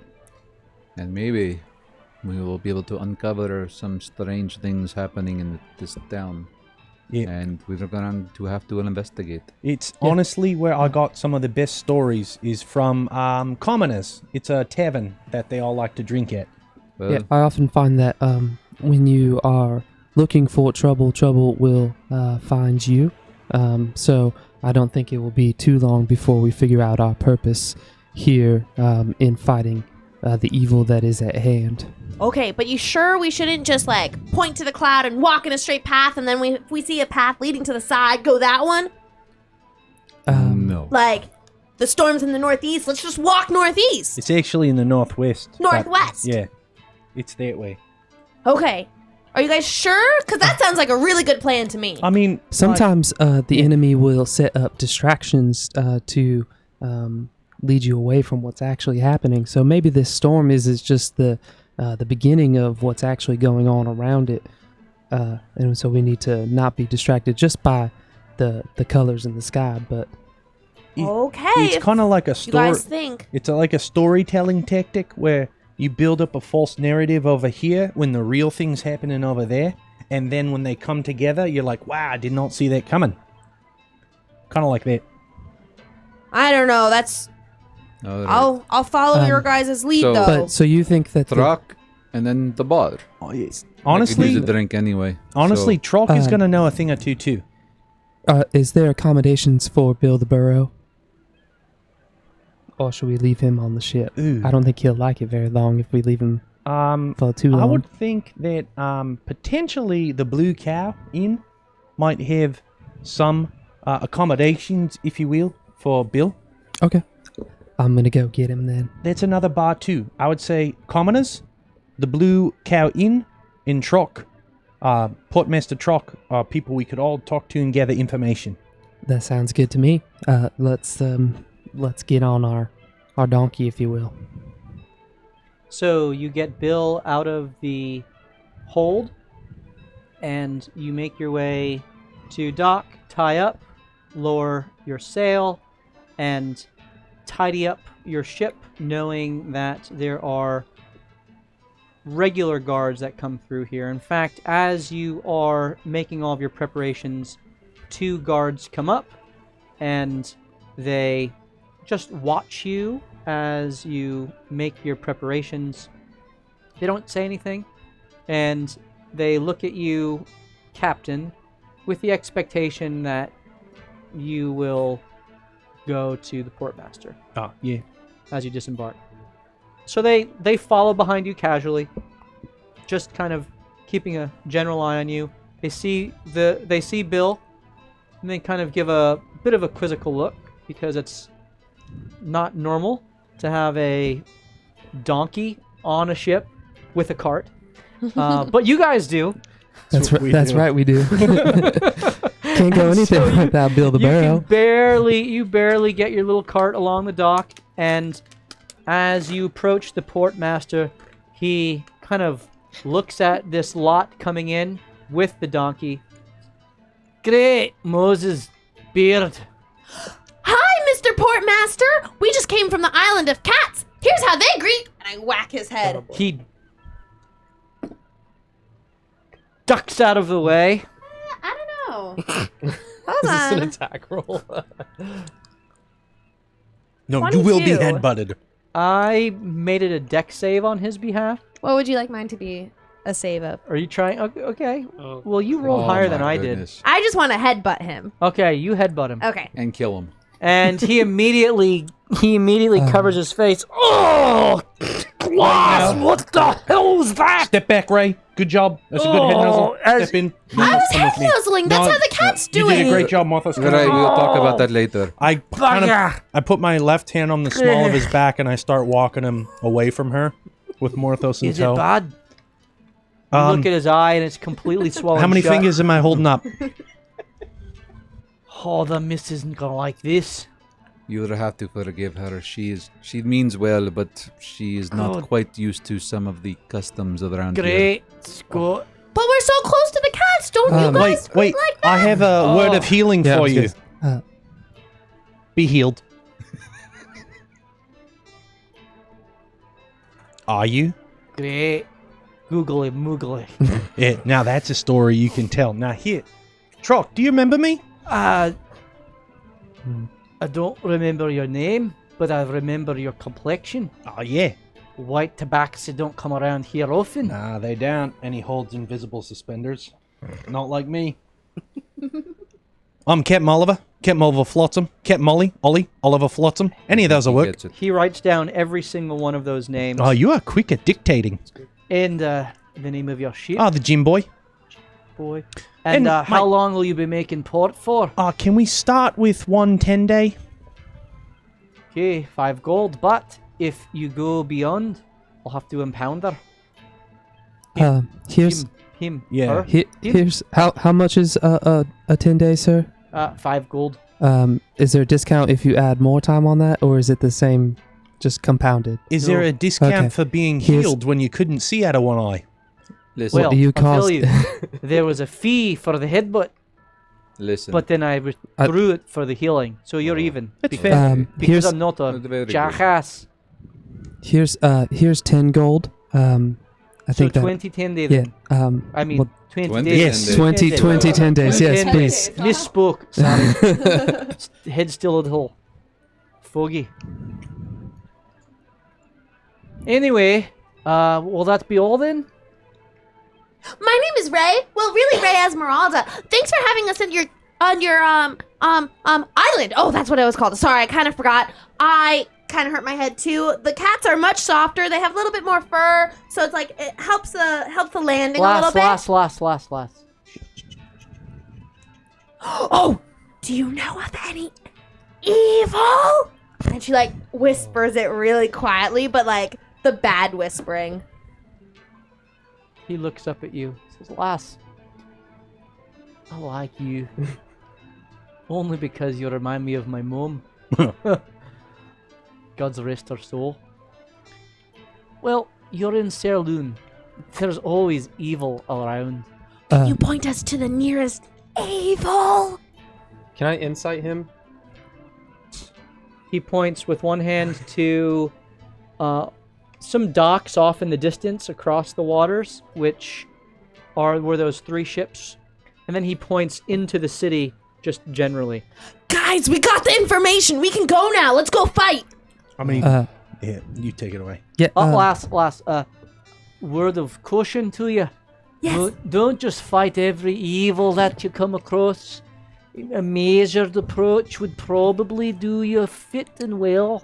Ray, let's you know that quiet game that we were trying to Ray? play? Oh yeah. Yeah. Oh, That was when- fun. I when- can win this. So Ooh. when we meet new people, Uh-huh. maybe we'll start a new game every time we meet a new person. What will I win if I win?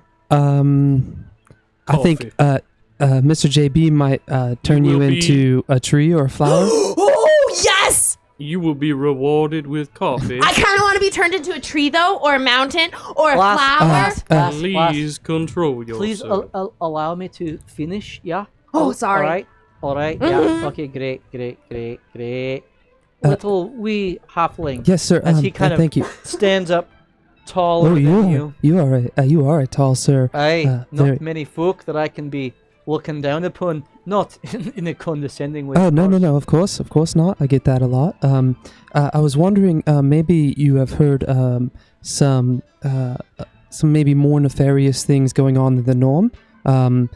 maybe some things that are out of place, some new visitors, or something that may look odd to you. And I give him another gold. Hey. And I'm inciting him to see what he knows. Get what you're driving it. 17 for an insight. Roll a persuasion check with advantage. When kids try to play the quiet game and they want to talk. That's what Ray's doing right now. Yeah. How about a 7? Looks at the gold.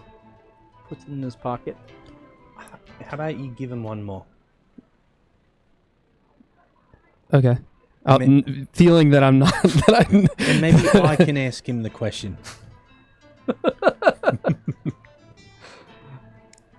He looks at you. Yeah.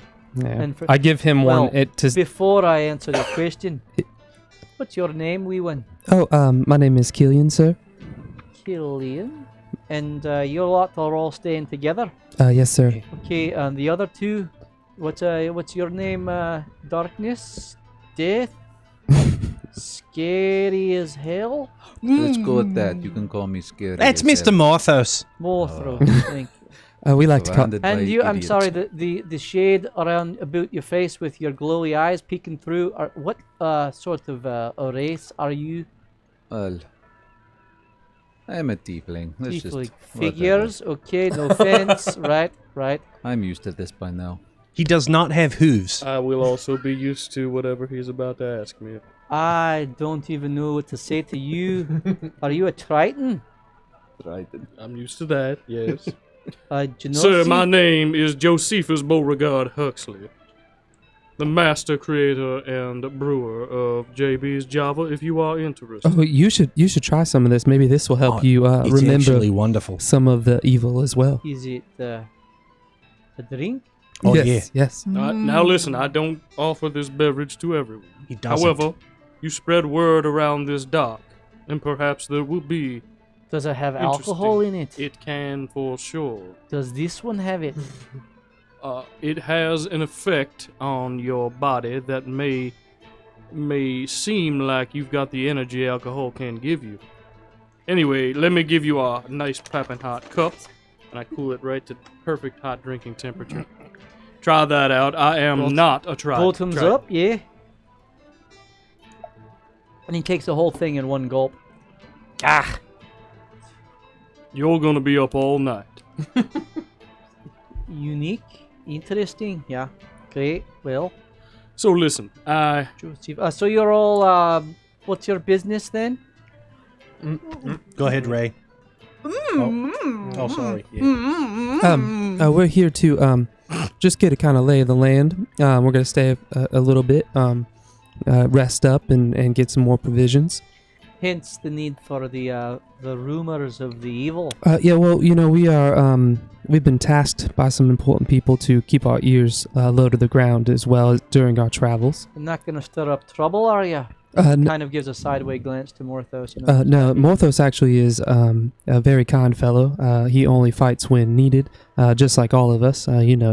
When evil may be upon us, we need to defend ourselves. So no trouble from us. I don't even carry a weapon.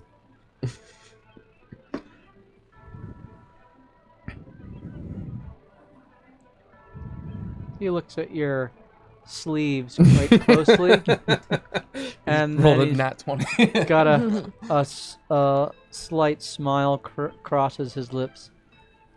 Aye, surely. Well, I'll tell you what. I'm not much in the rumor business.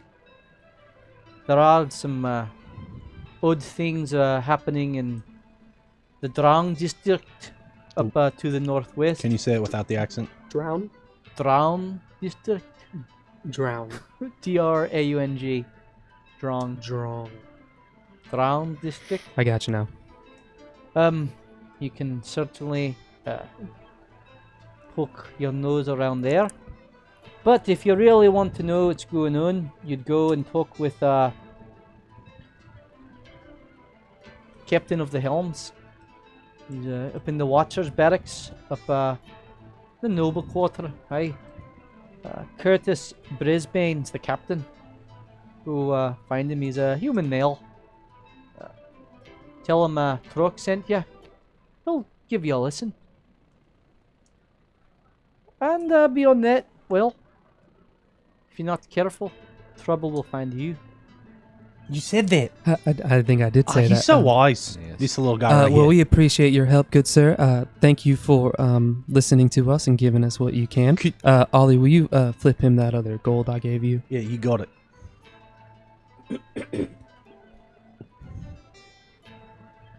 Remember us. In a good way. I got you all right here. You know, Trek, that's what I always liked about you. Mine like a steel trap. Aye. Ain't nothing I lose here. Which way towards Curtis? And he points up, and you can see the city kind of slowly, gradually is built up the side of the mountain. And there's a secondary wall inside the city. And he points to the fortified area that kind of overlooks the sea with the cannons. Aye, up there. That's the Watcher's barracks. Curtis will be there in the noble quarter, you know, the higher up side of the mountain, you know. Like to be all high and mighty and noble above us, all little small folk. I get it. Mm. She gets it too. Mm. I like you, lass. You know when to hold your tongue. She didn't like that. So he just kind of turns around and begins walking away. And he kind of whistles at the guards, and one of them goes and just stands at the Thank you. foot of your little boarding ramp. Oh, I did it, Killian. I stayed quiet when you told me to be quiet. It almost killed me, but I did it. What do I win? I win coffee, right? Can I have some coffee, JB? Or you can do something else. I don't know what else. You can owe me a favor. Oh, I like owing favors. We can play games and...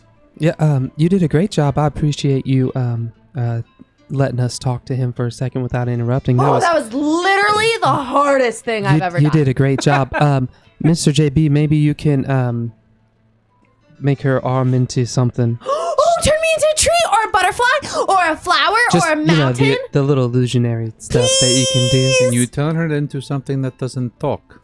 Oh, actually, Oh, you can talk through illusions. It's Now you know that I am not a transmuter. no, I mean just make it look like it. Yeah. Like an Don't illusion on top. physically turn me Like into it. just like I don't know. You or coffee's fine too. I will snap my one hand and turn her arms into just illusionary branches. And then snap my left hand and put a static hand-sized monarch butterfly about 3 feet from her face. Yes. Guys, look! I'm like a whomping willow! Boom, boom. She's making these sound effects. There's more where that came from if you can handle yourself. Woo, okay. I like that we're bribing our 14-year-old giant. yeah, who I swear is getting taller. My goodness. Thank you, Mr. JB. This is so So cool. should we maybe go to the inn first and drop Bill the Burrow off? I think that's a good idea. Maybe we can get some... What time is it? It is about 11 o'clock in the morning. Oh, in the it's morning. quite early. Unfortunately, I never corrected that portmaster. I'm now known as a Triton in this town. I might have to go back and speak with him once again. We Go for I it. don't think it matters that much. But look, my hands are tree branches. And she's gonna go and play with like Oliver's ear, like trying to. But she just feels her hand, right? Because it's all illusion. What if A tree is hitting you, Ollie. Look. what if the portmaster thought you were a cloud giant? I mean, it doesn't matter to me. Now my parents or my ancestors might get a little upset. Yes. But me, I mean, maybe one day when they like teach me everything about everything and then I know everything. But right now I don't know anything. So I'm okay. Butterfly in front of her face. Ooh. She starts running around in circles chasing the Yeah, butterfly. let's go. It is literally standing. Yes. I can't get it. I've been there, girl. I've been there. Sometimes Bart Wait, just can't. I was gonna say, are you distracted? Can he see the butterfly too? Yeah. Bart kind everyone of can. in the midst of this, kind of like, Bart, it's not real. Come on. You're making me look stupid. It doesn't need to be real, but you can pretend it's real, and then it makes it so much more fun. So, As so you're we're having walking this- to the. Yeah. you're having this conversation We're going to the Blue Cow Inn. en route to the Blue Cow Inn, and you approach a bit of a rundown three-story building. It has kind of white stucco sides with the wooden brown frame windows and doors, and it has a heavy wooden roof with all the different slots that are kind of overlapping, and there is a large sign of there are no words, it's just a cow that is blue. Now that's advertising. I can't see it. This dang butterfly's in my vision. I think Mr. Rubius would really enjoy this sign. He would probably think it's smashing or something. You do a pretty good Oh, thank you. impression. So I you hope he's approach, okay. and the door is closed but unlocked. And you open up inside, and there is a modest dining area. There's no bar, but there is what seems to be a kitchen that serves food primarily. And as you approach, there is a front desk with a taller man who is wide-shouldered, broad-chested. He has a scar that kind of runs down the side of his left cheek, and he has a shaved, bald head. And he looks at you as you all come in and kind of greets you with a warm smile. He especially has his eyes fixed on you, Ray, as you're kind of have to crouch through the door. And then as soon as I'm through the door, she kind of stands it straight and saunters over with her Oh no. tree branches made sure that they're visible because she thinks they're the coolest thing in the world. And then she kind of like, because she knows she's not supposed to talk, but she like poses in a way that illuminates her tree branch arms. What's your spell save? 14? It is 14. Yeah, he failed. He looks at you. Yes, these are real. He laughs. Well, you are an interesting young lady. Welcome to the Blue Cow Inn. I am Syl Brown. It's funny because, anyway. I don't get it. It's not a brown cow, it's a blue cow. Oh. It's, kind of, Dad was a jokester.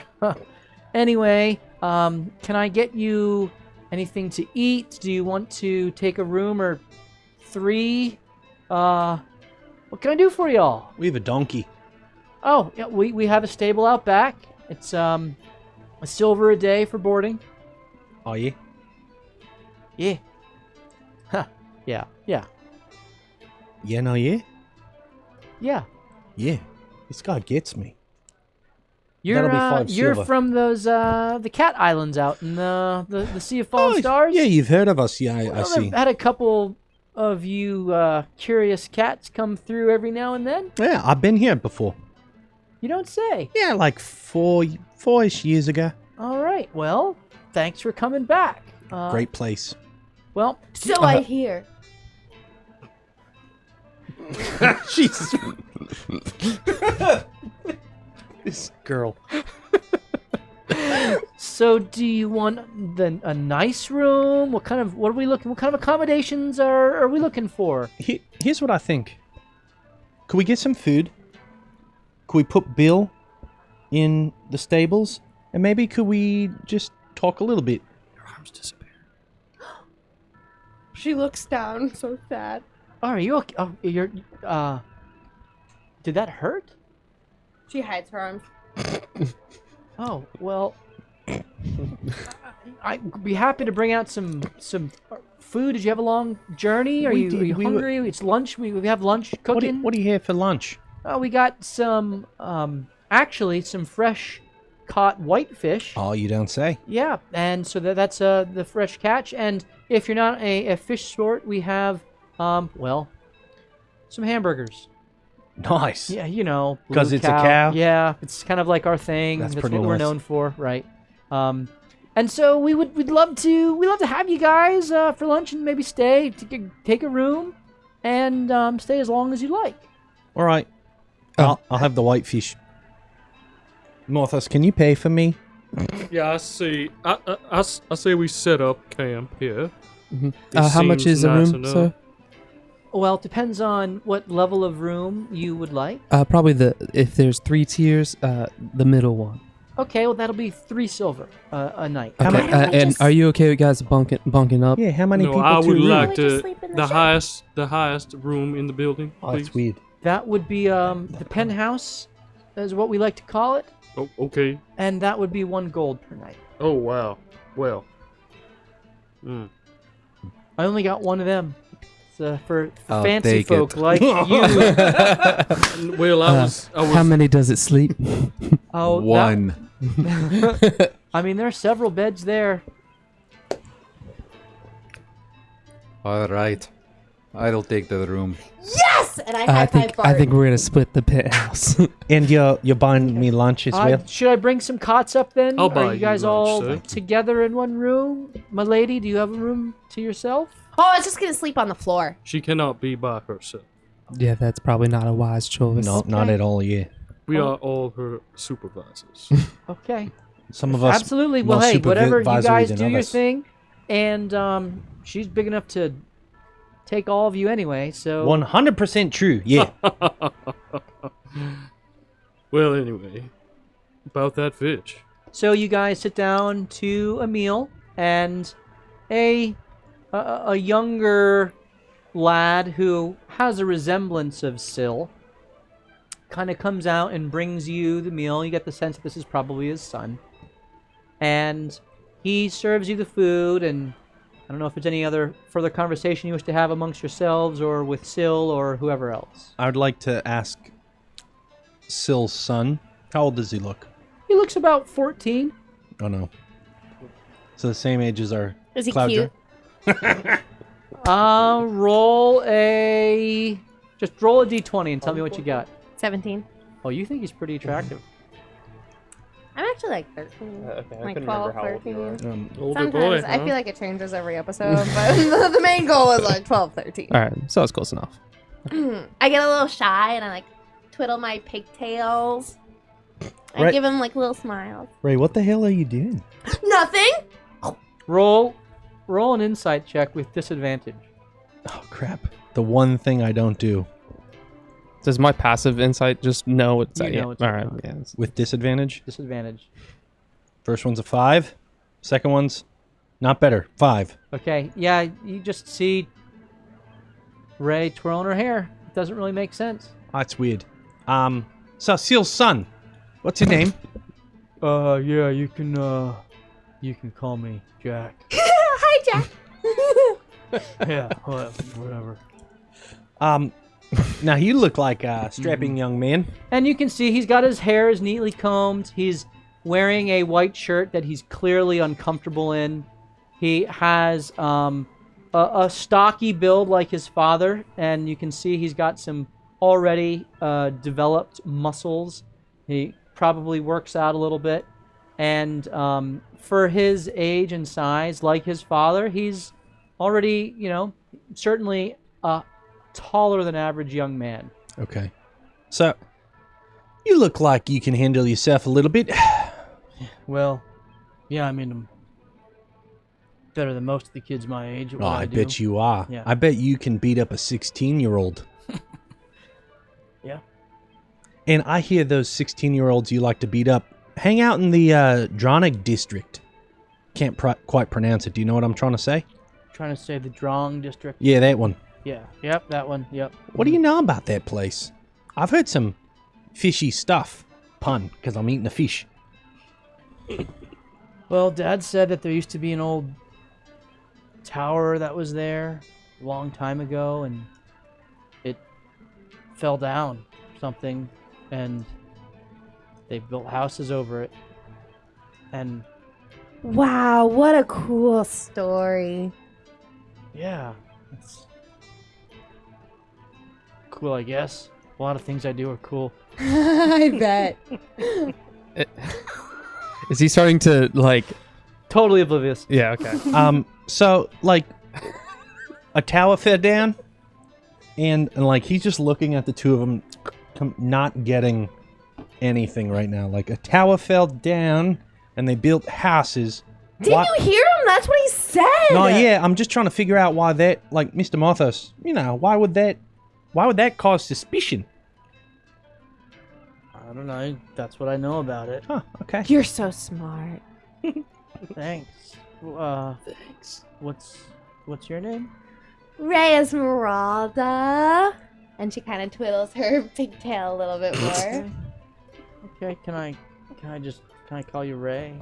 If you'd like. All right, Ray. Her head kind of just falls in her hands, and she goes, ah. Is he still oblivious? This kid's Teenage awesome. kids. I rolled a 4. That's about right. That's where the dice should be. Well, yeah, thanks for that information about a tower that fell down and they built houses over it. Cool. So informative. Yep. Could you get me a drink of milk, please? Yeah, right. I'll be right back. Strawberry? I'll see what we can do. Thank you. So you finish your lunch, and Ray, you're kind of goo-goo-eyed over young Jack, and you get to your room, and it is rather spacious. There is a master bed that's there, and there are some comfy couches. There is a smaller, 2 smaller twin beds, and nothing that would accommodate you, Ray, except for the master bed, which is large enough for you. Well, I'll sleep on the floor because, I didn't pay for it, or lunch, or really anything in this mission. So I'll get the floor. It's pretty comfy, and I'm young anyways. I'm spry. I'll just jump back up. Do you think Jack's going to be coming up here? Do you think he'd get to, bring us dessert if we ask? Do you think we're going to see him tomorrow? He was so cute. Is that what's going on here? Oh, didn't you see his eyes were just so dreamy? Dead? Oh, yeah. And he was so tall. He was a little shorter than me, but taller than most people are. And I didn't catch any of that. So, anywho, what time is it now? Well, I mean, we're not going to sleep. It's around 2 o'clock. It's not sleeping time. maybe we should eating dinner. head that up was long. and talk to the watch. It's a good idea. The watch guy. Maybe we should invite Jack along. I think he's probably busy working, but we'll probably see him again Yeah. since we're staying at Curtis his inn. Brisbane. We should go up and talk to him. Drop our stuff off here. We got Bill the Burrow in the stables, and we go talk to Curtis. Yeah, I think that's probably a good idea. Maybe we can get a sense of what's going Get on more information about that tower, while we're here. or whatever else is going on. Yeah. Is everybody gonna come, or does anybody else want to go do something else? Well. You're coming with us. I'll stick with you. Okay, so we're So all, you make your way through the city. You find that the Blue Cow Inn, as I previously described, is near the northeastern portion of the city. You see actually the city gate that leads out, kind of running parallel to the river that runs inland. And as you begin walking, you are heading west into the city. You pass through a large central square with all kinds of outdoor tents for that as a kind of an open air market with all kinds of different shops and trinkets and grocery type of items and things like this, which is known as the Dolphin Market because one of their primary things they sell here, which is a delicacy in the city, is dolphin. And so they utilize that. Dolphin is a not like it is here in the real world. It's a bit of a very, very common and easy to catch. But yet they're a not- delicacy. They're huh? not a protected. The way that, for the other people species. here, yes, Yeah. yes, they're not really. They're not being clubbed to death like seals illegally. They're not. Okay, good. They actually jump into the ships and ask to be eaten. Eat me!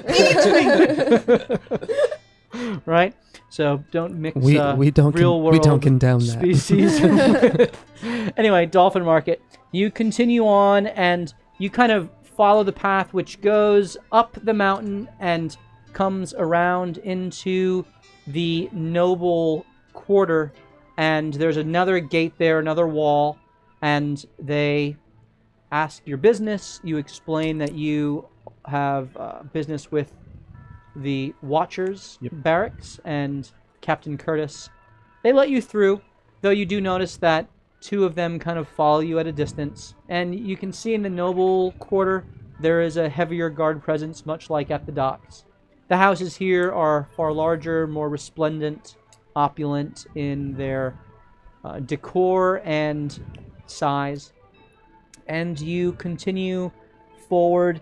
You do ultimately come across another square which has some training exercises going on in front of the barracks.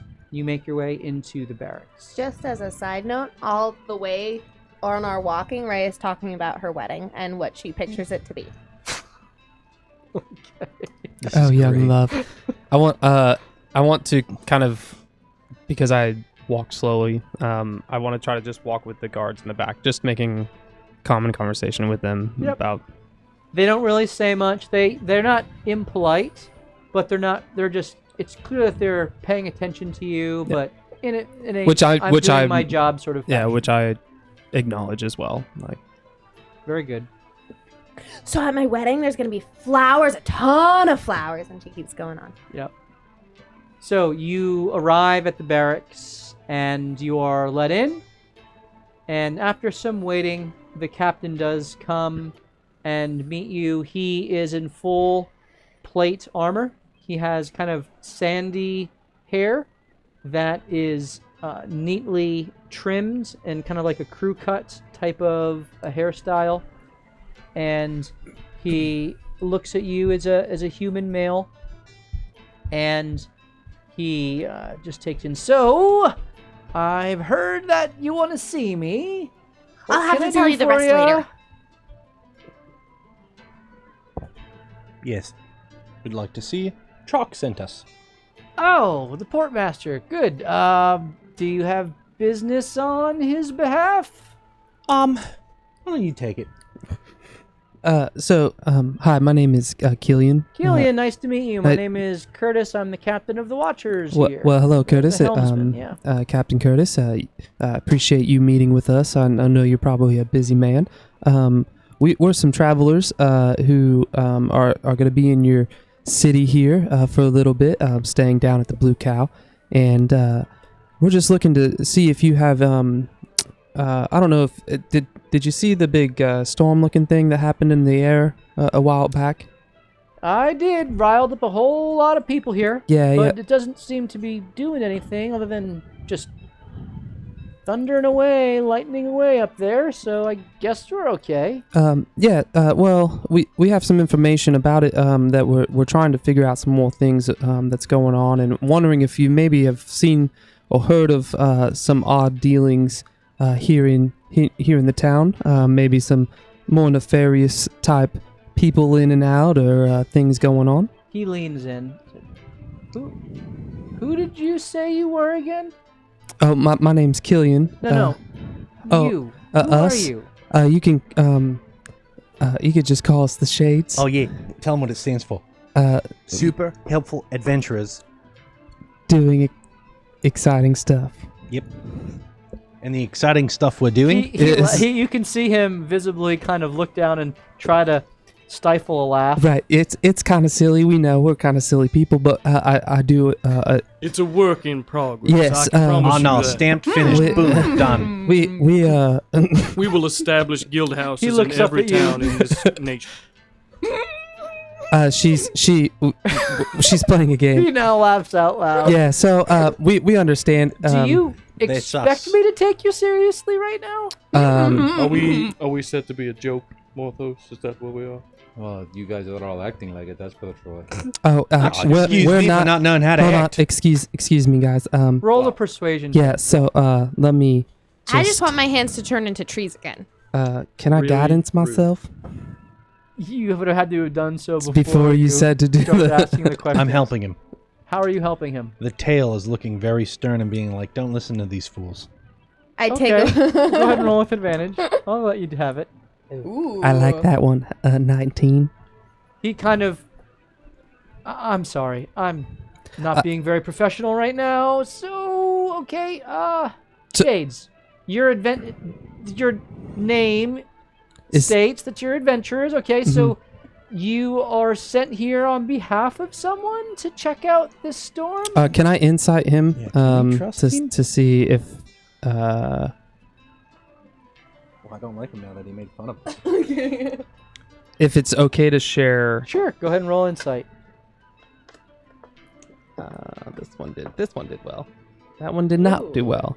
This is a professional in the city. Yeah. This is the captain of the guard. You told us that you're a gray hand, right? Mm-hmm. Go ahead. What'd you roll?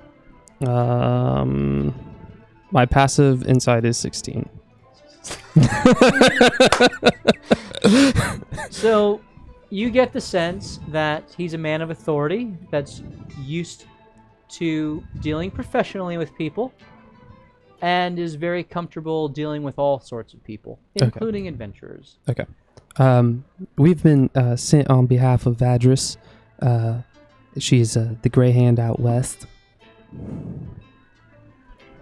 Have not heard of her. Can't say that rings a bell. Well, that makes this a little bit more difficult. She's a pretty important person, but I do want to tell you that we are serious people doing serious work, even though we like to keep it light. As you could tell, some of us are a little younger. I'll tell you what. Let's cut through some of this and just... I do actually have a task for adventurers, if you'd be interested. And maybe prove yourself. We're listening. So, as you can see, our city is a trading hub. We deal with all sorts of people, and we do a pretty good job of facilitating trade to the other parts of Sembia and throughout the world here on the Sea of Fallen Stars. And it's my job to keep everything in order.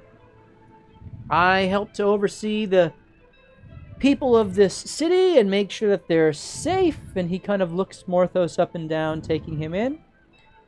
Make sure that there's no arcane shenanigans going on. And he kind of looks at JB, just investigating, inspecting, kind of perceiving you guys. Or any strong-arming from some of the local thieves guilds and things like that. But we're also keen on seizing an opportunity when it presents itself. And so, tell you what, there's been a ship docked at the pirate docks for 4-10 Trock, who you've met, already let me know that they are a 10-day past due, and from what they paid, and when that happens, well, I send a member of the guard to go and investigate and see what's going on and impound the vessel. Well, the member of the guard that I sent hasn't returned, and I don't want to waste any more men. So, How long ago did you send him? 8 days ago. Oh, wow. So, That's a problem. you're just the adventurers I've been looking for. Go ahead and check out that ship. It's called the Broken Sea. Trock can point it out to you. Does this missing guard have a family? Oh, yeah, of course. You have a dossier on this this young man that went missing? Could there be foul play involved? Do you know this man well? Someone who speaks my language. Yeah. I mean, he was one of our junior watchmen, new to the force. His name was Riley. Trouble as a young man? No, I mean, he went through his training just fine. He was a highly recommended, reputable sort. And Alright. then he hasn't come back. Alright. Haven't notified any of his next of kin because, well, he's just missing right now. For 8 days, huh? Yeah. So you'd like us to go look and see what's up with this ship? Check the ship out. See what's going on. If Riley's there, well, We'll get him back. Yeah, we'll bring him back. If something happened to him, let us know. And, well, frankly, prove yourselves to me. See what kind of shades you are and how exciting the stuff is that you can do. I think I would be remiss to put my group in danger if there was not some kind of compensation included. Of course. Right. Well, how about you are owed a favor by the captain of the guard. And if there's any contraband on the ship, I didn't ask about it.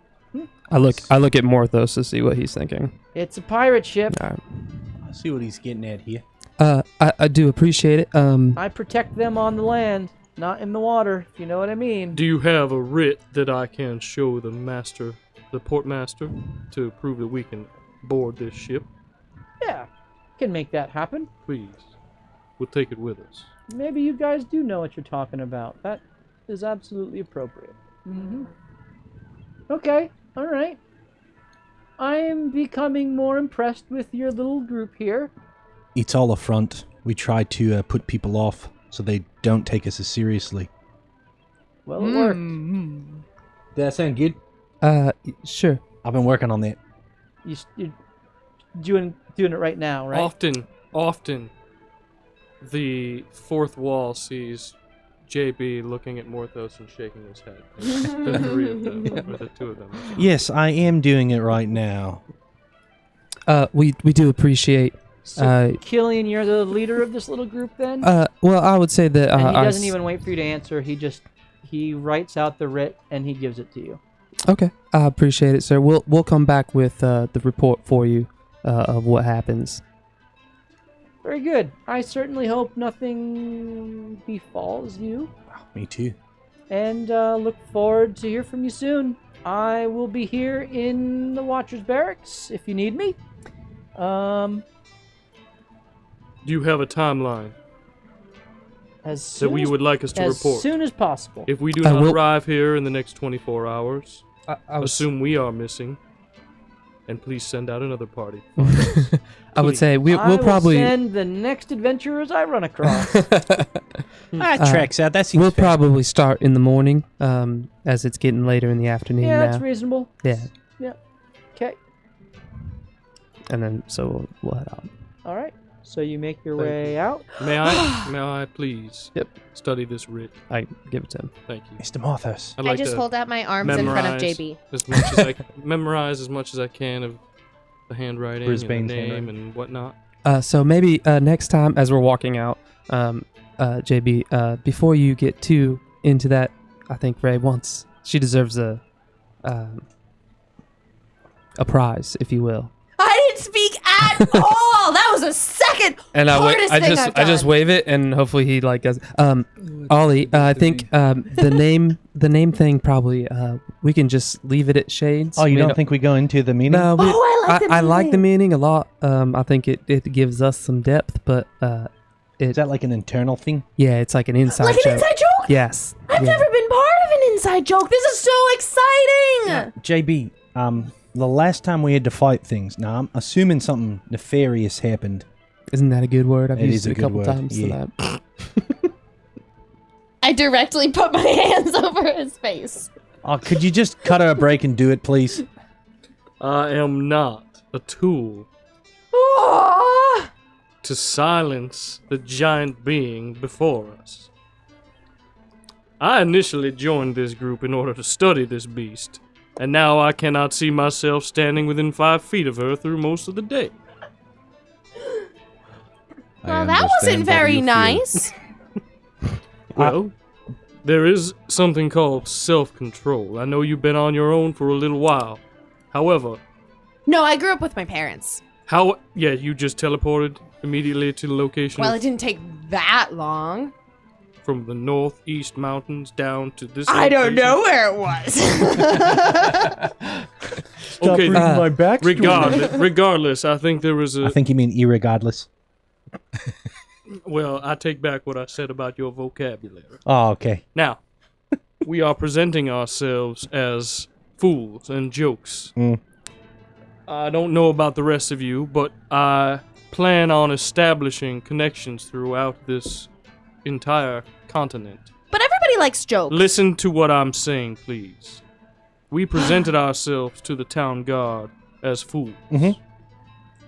I find that to be unacceptable. Oh, did we not get the writ and get the information? Oh, did we fail? I'm sorry. Failed to see that. Mm. No, carry on. Yeah. Yes. So, You watch as Oliver tries to kind of contain himself and compose his bit of annoyance, but Bart behind him kind of goes up to you and gives a bit of a bufangu hair raise. Yes. So what I'm saying is we have not done this before, although we did visit your town. And so now, in the future, if we are going to be taken seriously, I believe that perhaps we should go in with a plan on what we are going to say and be serious in situations that require evil to be eliminated or destroyed. But That's this all I am saying. A little bit of an opinion from me counts once in a while. Oh, I would agree. Your opinion is very important. I think I may have misjudged it.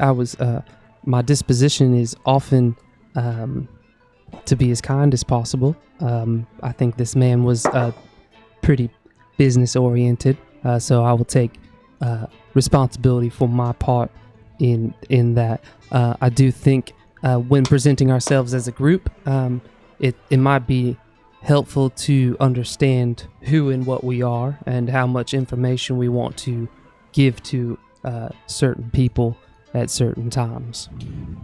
Yes, I'm not attempting to throw shade at anyone here. Oh, I see what you did there. I'm just attempting to set a standard for our future communications. And I was actually embarrassed at the beginning of that conversation, so I apologize for that. That may be my fault. However, if we could present ourselves as professionals moving forward, I would appreciate that. And this is one of the first times you hear JB actually describing an emotion that he felt. Normally he is very even keel, but the fact that he described himself as embarrassed immediately strikes you in particular, Killian, as okay, that's interesting. And as he's describing embarrassment at the tomfoolery of the party, you immediately think of what it's going to be like when Rubius comes back, and you can't get that that thought out of your head. Mm-hmm. and I just look down and I'm like. And so you make your way back to the docks. I would Or say were back you to the inn, or we can go maybe get it. We could go get a drink. We don't have to. It's around 4 o'clock in the afternoon. Oh, it's not that late. It's not that late. We've kind of been given our task. Oh, are we going to go? Is there any town criers in the market? That were, like, as we walk through the market, I would kind of meander through Yep. and listen. It doesn't and seem like there are town criers in the sense of a normal kind of metropolitan type of town. Even in Everesca, you do have a crier for some of the local news when it needs to be shared. But here it looks like it's a bit too seedy for a normal town crier system. Many people walk around armed in the midst of the guard, and while there's not like outright hostility, fights breaking out on every street corner. Everyone seems to be very carefully going about their business, and most people are walking in a group. They're not by themselves. And so you get the sense that it's not as shady as Westgate per se, where there was really very little in the way of a guard, and it was like you are looking down every street corner to make sure there's no one there before you're moving. So there's a little bit more of a commerce because of the presence of the Watchers. Yeah. But it's still... Do I get a sense that people are noticing us as we're walking back and forth through the... Yeah, there's definitely people who are taking you in, and in particular, Ray, as they notice her size, as well as JB and his unique complexion. Okay. But not like a norm... we're not being followed or... People are taking notice of you, and they are kind of watching you with interest as you pass by. But as long as you don't bother them, they're not bothering you. Ray's walking with her head down because JB didn't turn her arms into something fun, so she's. There are some folks who call out to you in the dolphin market, trying to sell you stuff, but nothing really beyond that. Okay. So you make your way back to the docks, and you make your way back to Trock, and you present the writ, and he gives you a small little rowboat, which he puts one of his guards on the rowboat. If you care to make your way out to the Broken Sea, the guard will kind of direct you there. I thought we said we were doing it the next morning. Well, it's only It's 4 only o'clock 4 in the o'clock. afternoon. Okay. I mean, it's like something we can get to in the next hour. Okay. All right. Well, before we go out to the Broken Sea, we're going to do our next giveaway. And that's going to be the dice. So I think we have some cool blue dice that are up there that we would love to give away to one of our viewers. And so if you would like a chance at winning those dice, then you can type into the chat right now, !Shades, SHADES, and you will be entered in for your chance to win those dice. And our mods will select a winner here and let you know. And once they do, if you would just get us your address so we can get those dice out to you. And we'd love to give those away. So, !Shades for your chance to win the dice. All right. You guys make your way to the Broken Sea. And this ship, as you approach, looks to be about twice the size of the Jimboy. It has what looks to be a mid-deck as well as the top deck and lower decks. So a whole nother deck from Oliver's ship. And as you approach, you see no movement. You see no signs of life outwardly. There is a rope ladder that has been lowered down and kept in place where the crew previously disembarked. Trock did explain to you that a number of the crew did disembark from the ship, about 10 people or so, and they went into the city, and he doesn't know what happened to them beyond that. They said they were going to return, and they never did. And that was about 40 days ago. So, you approach the ship. I want to talk to the rowboat guy. The guardsman. The guardsman, yeah. Excuse me, sir.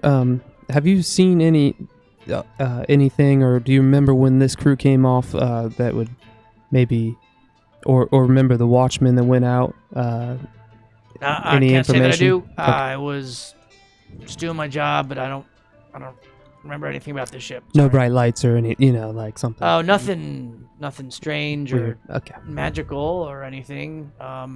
There was a member of the watch who came here a couple days back and inspected it, and well, I don't know what happened to him, which is why I'm staying here on this little rowboat while you guys go up, because you're the ones the watch have sent.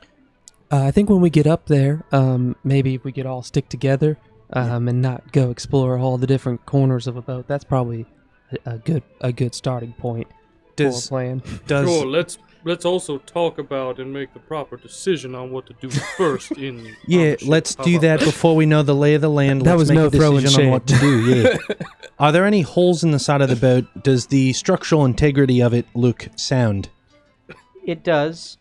To your investigation, there's no leaks. There are some portholes which are all closed up. Okay. And you said the Everything- colors are taken down. Colors down. It Mm. looks like it was put into dock Yeah. and left in dock. Okay. Do you think we should search the captain quarters first? There might be some news of what they were coming here to do.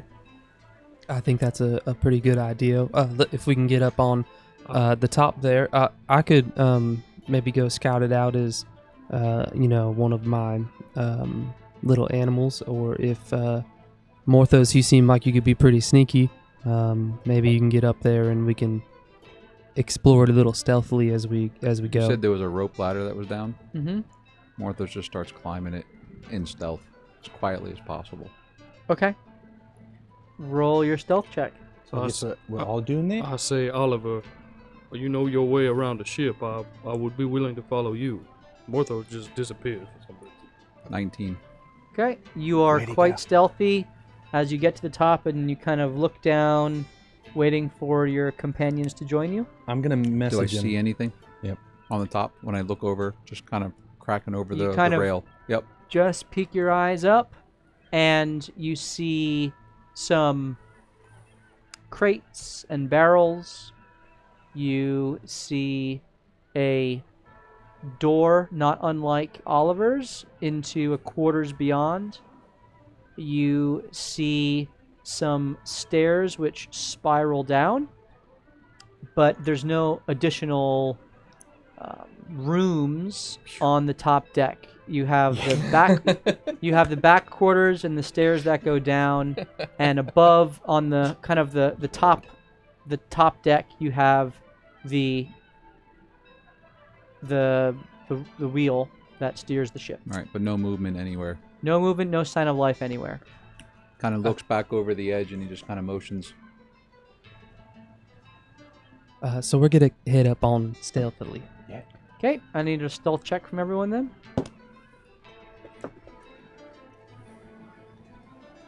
21. 21. Killian? 12. 12. Crit. Natural 20. I'm almost positive it's an 8. So 24. 8. Okay, so more of you pass than fail, That's right. and you got a natural 20. So JB kind of with his wingtip shoes kind of is fumbling along trying to Got to get you some to boots. crawl up the ladder, and Ray, as you're kind of in front of him, you reach down and you just kind of grab him by the back of his shirt, kind of suspenders that are there, and just kind of pick him up and put him over the railing of the ship. I also whispered to him, "We're playing the quiet game." Hey, just so It was you a very guys know, practical assist. we're up here. I can speak in people's minds and they can respond. And I just do it to him as he's saying that. So can I. Oh my god. That's what that feels like. Okay, well anyway, just, if we do split up or something, we can have a line of communication apparently with two of us. And the way that works, just mechanically, you can cast the message spell, which is a short message that the person can respond to, that only that person can hear. You, Killian, can have an actual back and forth conversation. It's not an incantation. It is part of your racial trait of being a ghost-wise halfling. God speaking. Exactly. So my question with that is, they can respond, but I because it's a cantrip, I could technically keep casting and they can keep responding. If you recast it, they can't respond until you're done speaking your short message. It's like a walkie-talkie. Yeah. Okay. I get that in combat. Okay. All right. So you are all on the top deck, and you see what I described to Morthos. You, Oliver, would presume that the doorway to the aft of the ship is the captain's quarters. Do we... You Can said I roll we perception? should check the captain's quarters What are you trying to first. perceive? If anything looks out of place, or if there was some kind of scuffle or anything that happened on That the- would be more of an investigation. Okay, well I can roll that too. It's not as good, but Is anyone else good at investigation? Mm-hmm. Both Mhm. of us. you guys gotta speak up quicker. Oof. Man, it's my passive investigation is 10. Nothing too different for you. So what do you guys think? I keep all of my important documents in my captain quarters, you know? Sounds like a good plan to me. All right. If this ship hasn't been boarded in a while, and the only person that's boarded it, are there fresh guard footprints anywhere leading to a specific New investigation check. Roll an investigation check. Attaboy! room? Come on, baby. 16. 16. Might do it. Better than a 2. There's nothing that readily catches your eye as being evidence of recent activity. Everything seems to be in place, tied down, ready to weather a storm in particular, as if a crew that was ready to leave for a while left it. But no sign of life beyond that. I mean, everything looks normal to me. You take the lead. Captain quarters? We all okay with Are it? there any windows or anything that you could peer into the captain's quarters through? There are not. There were portholes that would have been outside of the captain's quarters, but everything was shut down, locked up. Do you need to see into something for you to kind of cast that thing? I do. I need to see. How big of an opening? I just need to see. Okay. I walk over to the captain's door and I want to look. Is there a key lock, like a keyhole? It is in fact locked, yes. Is there a keyhole? As you look down, you see a keyhole, but it is obscured. It's not straight through. Obfuscated. There's a mechanism inside that the key would fit into. All right. I tried. Is it locked? It is. He just gives like a gentle It's pull. locked. Yep. Yeah, I think it's locked. I will go over and I'll attempt to pick the lock. Okay. Go ahead and roll your thieves' tools check. 21. You see Morthos, the glow in his eyes actually dissipates as he seemingly has closed his eyes, and it seems that he is doing this more from feel rather than from anything else, and you hear it as I missed the days plus 12. as the tumblers all lock into place and the door swings open No, I'm gonna crack it open. a crack.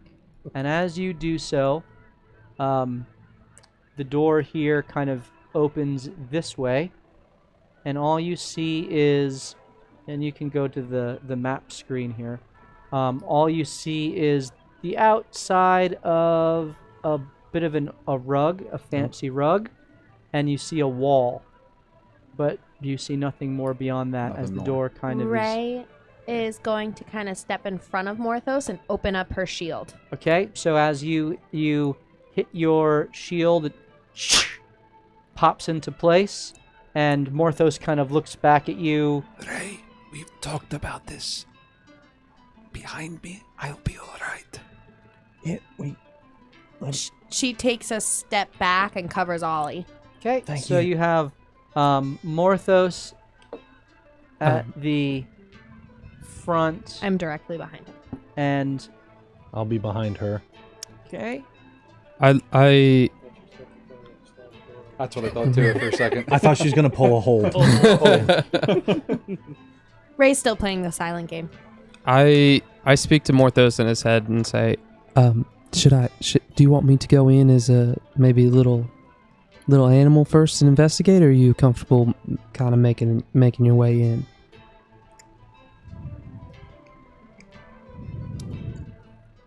So there was definitely nothing. Which is the side that I couldn't see? The side that you can't see is all you can Only can see imagine that, the door so- open okay. here, and there's a wall here, Gotcha. so right. you can't really see anything. anything. You have to open it up more. Well, I'm okay if you want to go in, or I can put my echo inside, but there won't be much stealth involved with that. Okay. I said, okay. Hold on 1 second. And I transform. How? It's just a creature that I've seen before, right? That you're familiar That I'm with. Yeah. familiar. It has to be a beast, so that's the. Okay. Yeah, I'll transform into a mouse. Okay, you're a mouse. And Little gray mouse with some with a scar down its scars. Yeah, down down its neck. and I'll make my way in, still like trying to be stealthy and kind of crawl along the wall. Into here. Like Yeah. mice do. Yep. Okay, so you crawl in, and as you get through the opening, you see that there is another doorway right here, Mm-hmm. and that's also closed. So you don't see any of this part here. Right. I just didn't feel like covering that up. I like it. You see a large wooden table that is kind of a rough cut tabletop of what must have been a very large tree. And there are, it's just kind of out there with some what look to be utensils and drink in the center. There's no food in it. It's just all kind of kept there. You get the sense that this is where the captain would eat food. You see a large table with a giant map of the Sea of Fallen Stars on it. And there's several different islands and things and navigator's tools strewn about. This is where the captain seems to do his course plotting. You look across the way, and there are some larger crates there. What's inside, you cannot tell from your vantage point on the floor.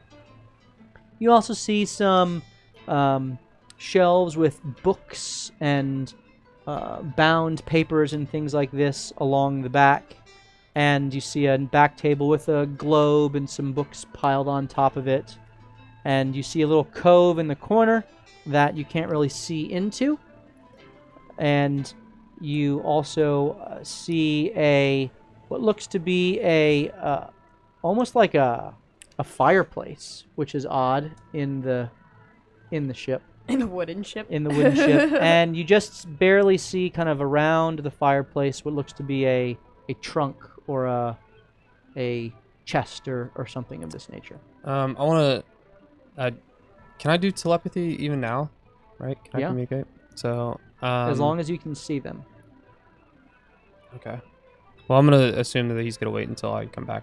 I want to crawl next to the door and see if I hear anything in that room before Roll a perception check.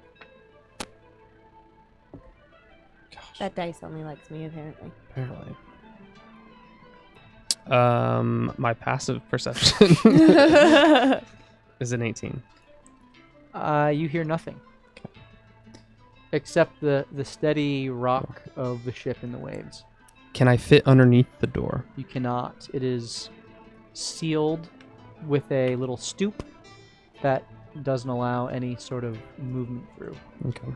I go back. I just crawl back out and transform back into myself. And I say, guys, in there there doesn't seem to be any immediate threat.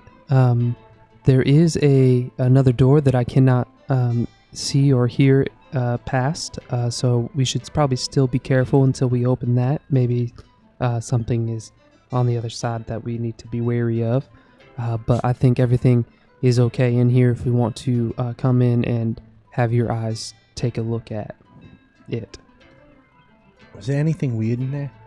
Yeah, there's like a fireplace. That's pretty abnormal on a ship, right, Captain Ollie? Yeah. Yeah. A wooden ship, yeah. Yeah. And then there's some things that I couldn't really see because I was a mouse. So that's why I think maybe someone who's more familiar with items on a ship should go in and maybe take a look. All right. Should we go in? Yeah. All right, let's go. Go in. Okay. Quietly still. Quietly still, yeah. So you retain your mouse form, or No, I'm gonna stay. I'm gonna go back to halfling. okay, you're a halfling. Who is this the order that you wish to enter in, Morthos? Yep. Okay. I am like, my shield is over Ollie, and we're doing like clearly in front of him, kind of a gamble. Okay.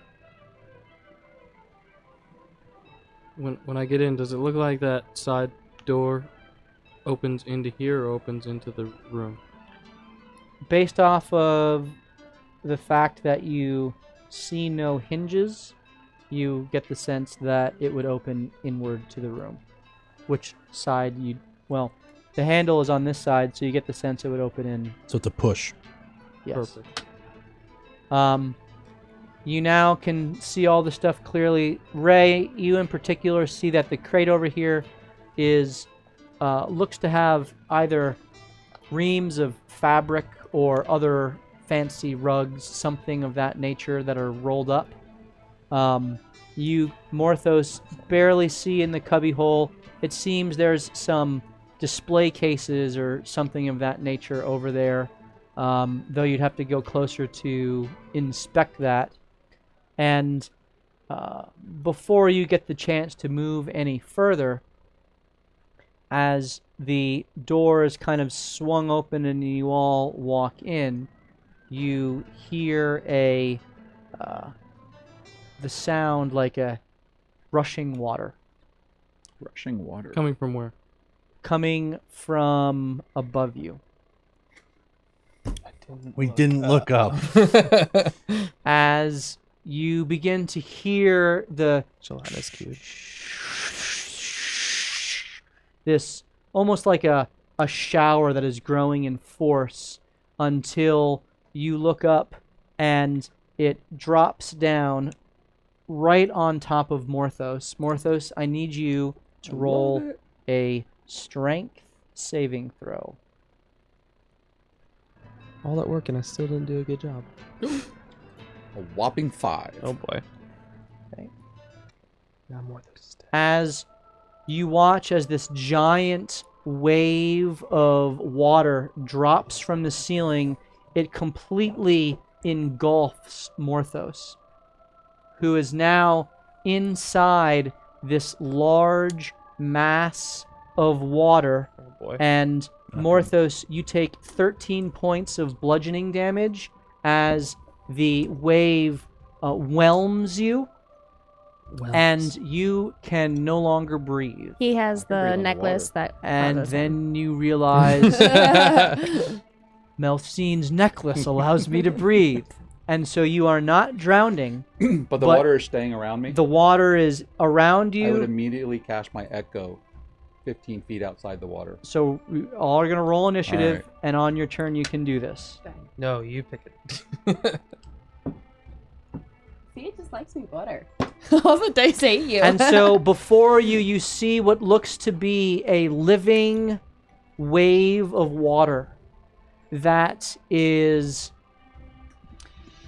well, must have been protecting this room or guarding this room. And as you have trapped this, it seems to have little tendrils of hands that poke out, and it doesn't have any face. It's almost like a shapeless form that seems to have some sentience, some thought, some ability to reason, and it clearly is hostile to you.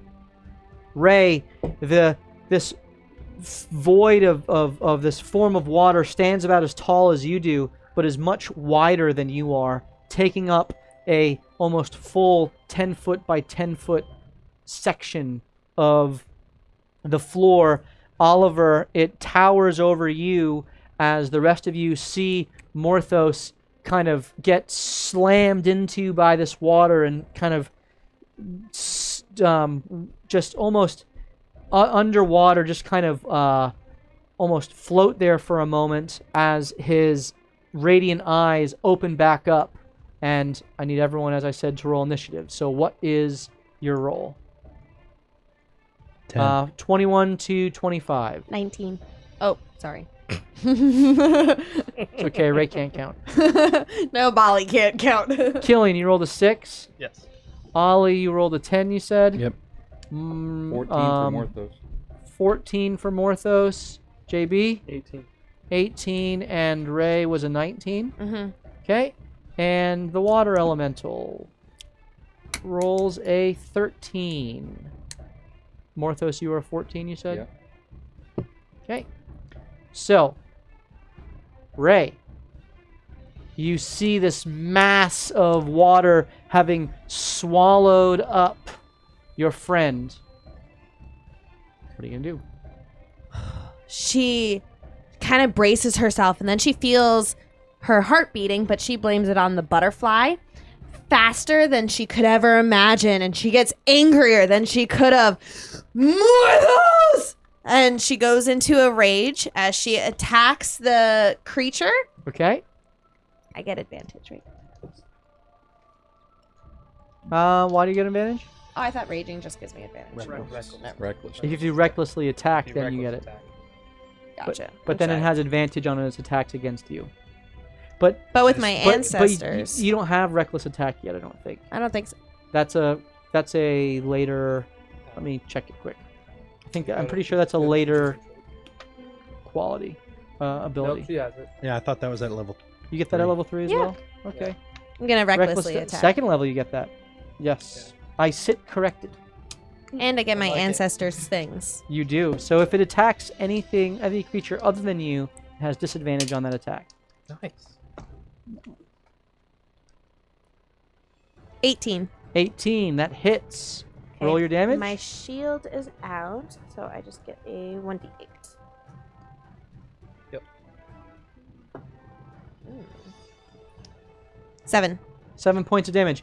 Your hammer, with its glowing runes, comes arcing over your head, and you smash into this form of water. The water splashes out to the side and then instantly sucks back up, and your attack does less damage than you would have liked. Let my friend go! All right, very good. It is now JB's turn. As this thing falls from the ceiling, JB will look up and around to see if it came from something, a container or a glyph or anything. Is there something like that around? Roll an perception check. Perception. A 17.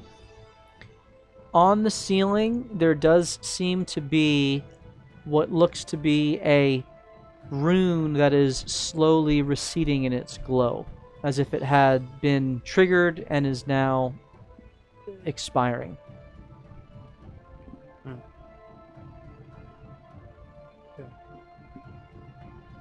And then I will see if this works. I will throw a psychic spike at it. Okay. Psychic spike. That is a 3. Alright. That's your mind spike cantrip. Yeah. Okay.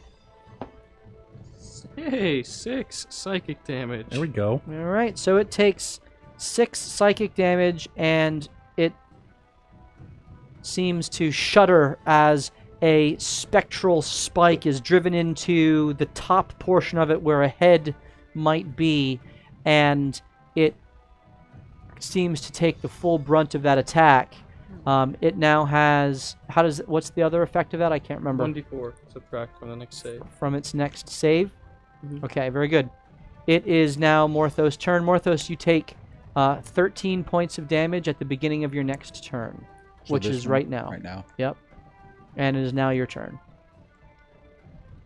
Oh, that's lovely. Can I try to get out of it? Yep, you can take your action to try to escape. Sure. So go ahead and roll a strength save. Crit. Nice. All right. You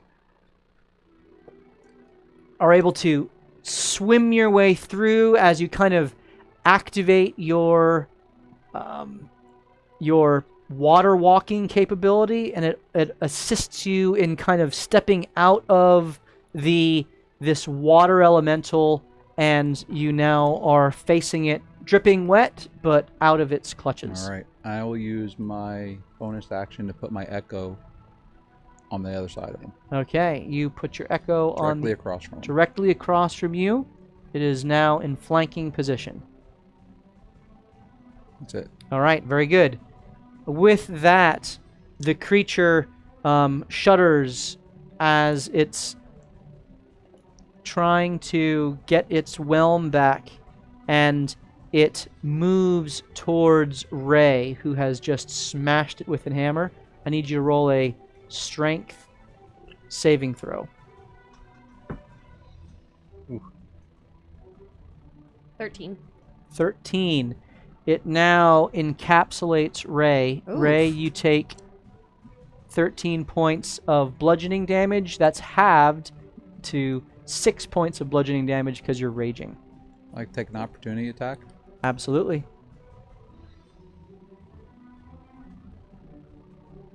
24. That hits.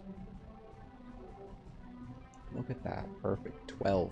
12. Nice. And that's Just piercing. just piercing damage, so that doesn't do as much damage as you're used to doing with your more magical weapons, but it does That I don't have. slash away some of the form of the creature. As it does so, it lets out a low kind of moan almost that's kind of gargled and muddled with as if it's coming out of the water itself. It seems to be feeling the attacks, but set on accomplishing its task. All right, it is now Ollie's turn. How close am I to it? You are within 5 feet of it. Great. All right. I'm going to pull out my ivory crest, Okay. and I am going to slash at it with a blade flourish. Okay. Roll your attack. That's a crit. Natural 20. Mm-hmm. What nice. So I do it twice, right? So you double your dice roll, Right. and then you said you're doing a flourish. Yep. So you double that roll as well. Ooh. All right. So the flourish is a D6. That's one of your bardic inspiration It die. is. And so you're going to roll 4d6 and then add your to hit modifier. All right. I got a 9 on the flourish. Okay. That's with the 2, 9 total. No. Yeah. On the flourish was 2. I'm sorry. I'm trying to figure out the click in here. All right. 2, 6 plus 2 is 8. So 8 plus 9. Okay, so 17 points of damage. And the flourish I do is, let me quick read. I want to do the mobile one, I believe. It pushes it back. Okay, so it doesn't have to make a strength save Nope. against you. It just happens automatically. You can expend a bardic inspiration and deal extra damage equal to the number you roll in the die. You push the target up to 5 feet plus the number you rolled. You can then use your reaction to move up to your walking speed to an unoccupied space within 5 feet of the target. I don't have to, but I can. Okay. So I would have moved it 14 feet Okay. back. Does Ray get moved out of it or along She with is moved along with it. it? Okay. As you watch as Oliver, with a flourish, unsheathes his sword, and he takes the other sword out, and with both, he kind of slashes straight through, and then with extra force comes back up with a backhand swipe of both, and the creature is slashed backwards and thrown past him, its swirling watery form being splashed everywhere around the room as it kind of collects itself and looks to move forward. Well done. I will back up To where? behind Morthos.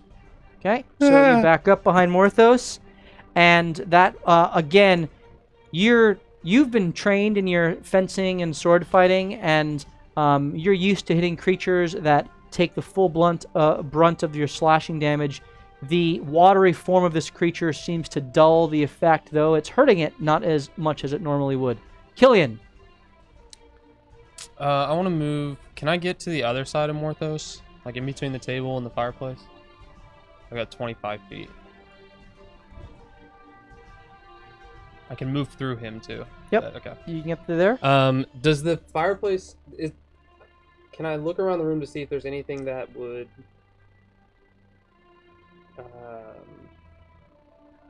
turn off this It'll trap? be an essentially? action to do an investigation check. Okay. Go ahead and roll your investigation check.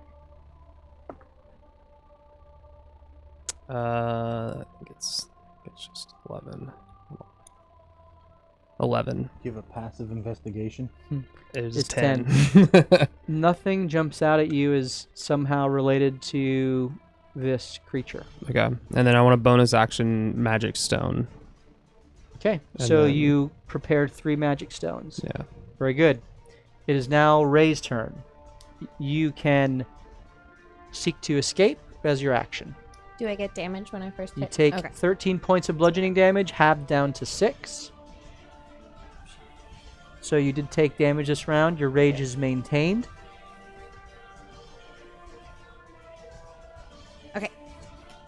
So what Ray would like to do is when she hit it the first time, the water escaped. So she would like to try to hit it to part the waters and then like jump out while the water is being parted.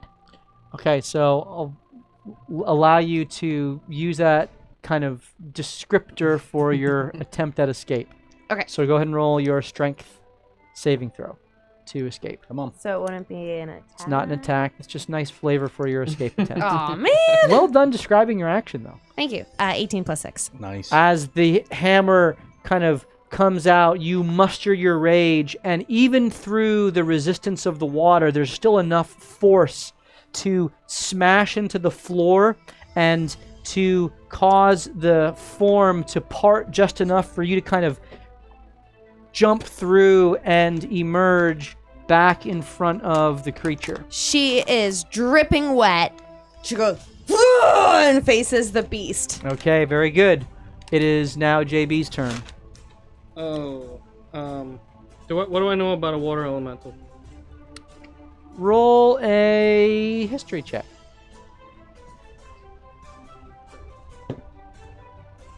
Uh, 19. You know that water elementals are generally either conjured from the elemental plane of water, not naturally occurring in the material plane, and they are obviously able to resist non-magical means of attack because of their elemental form and shape and construction of water. They do have a weakness to spells that would dry them out or would cause the water to be frozen and broken off, and otherwise are resistant or even immune to watery-based, poison-based attacks.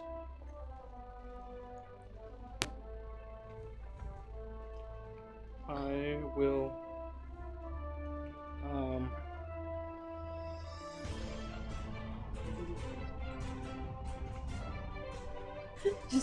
Are you staying where you are? You're not moving further away? Okay. I will place a man, I'm gonna move over in between Killian and Morthos, and I will place. I will.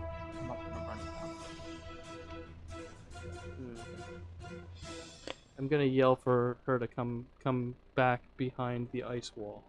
So JB says, "Little lady, you need to come back here before this ice gets you." And then I'll cast a silent image of a 15-foot wall of ice that's slowly... I can't move it until my next action, but it looks like it's moving towards the water elemental.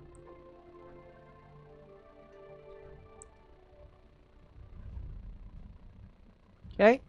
And so there is a wall of ice that is moving towards the elemental, and that is in fact a wall of ice there. Perfect. Nice. So, yeah. That was a Um, well-prepared mini. Yeah.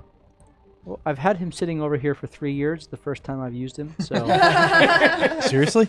seriously. That's awesome. Can never be too prepared. And so I don't know how tall this thing is.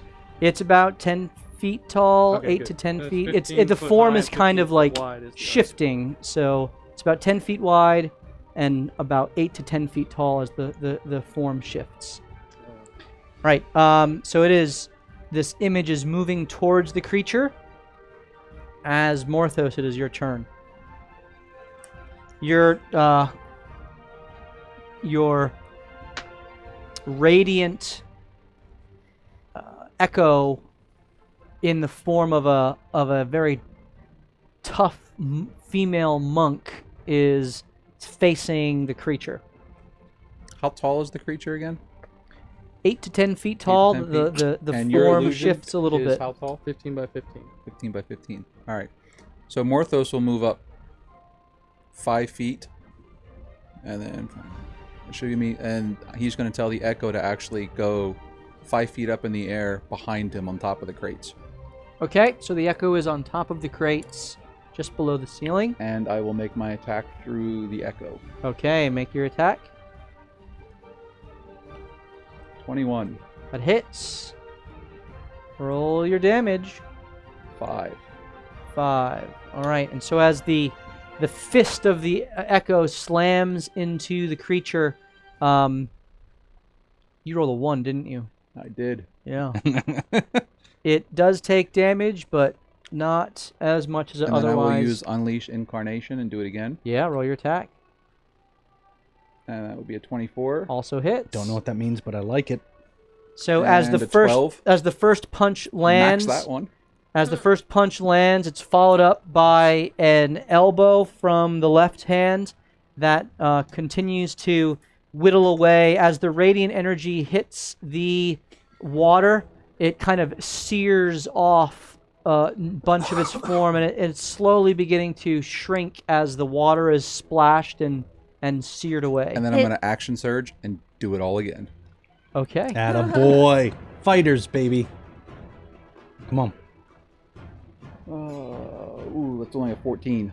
That hits. Oh, sweet. And an 11. Okay. His echo is clearly getting revenge on Watt. And then the echo will take another Unleashed Incarnation. Yeah. That's not a bonus action, is it?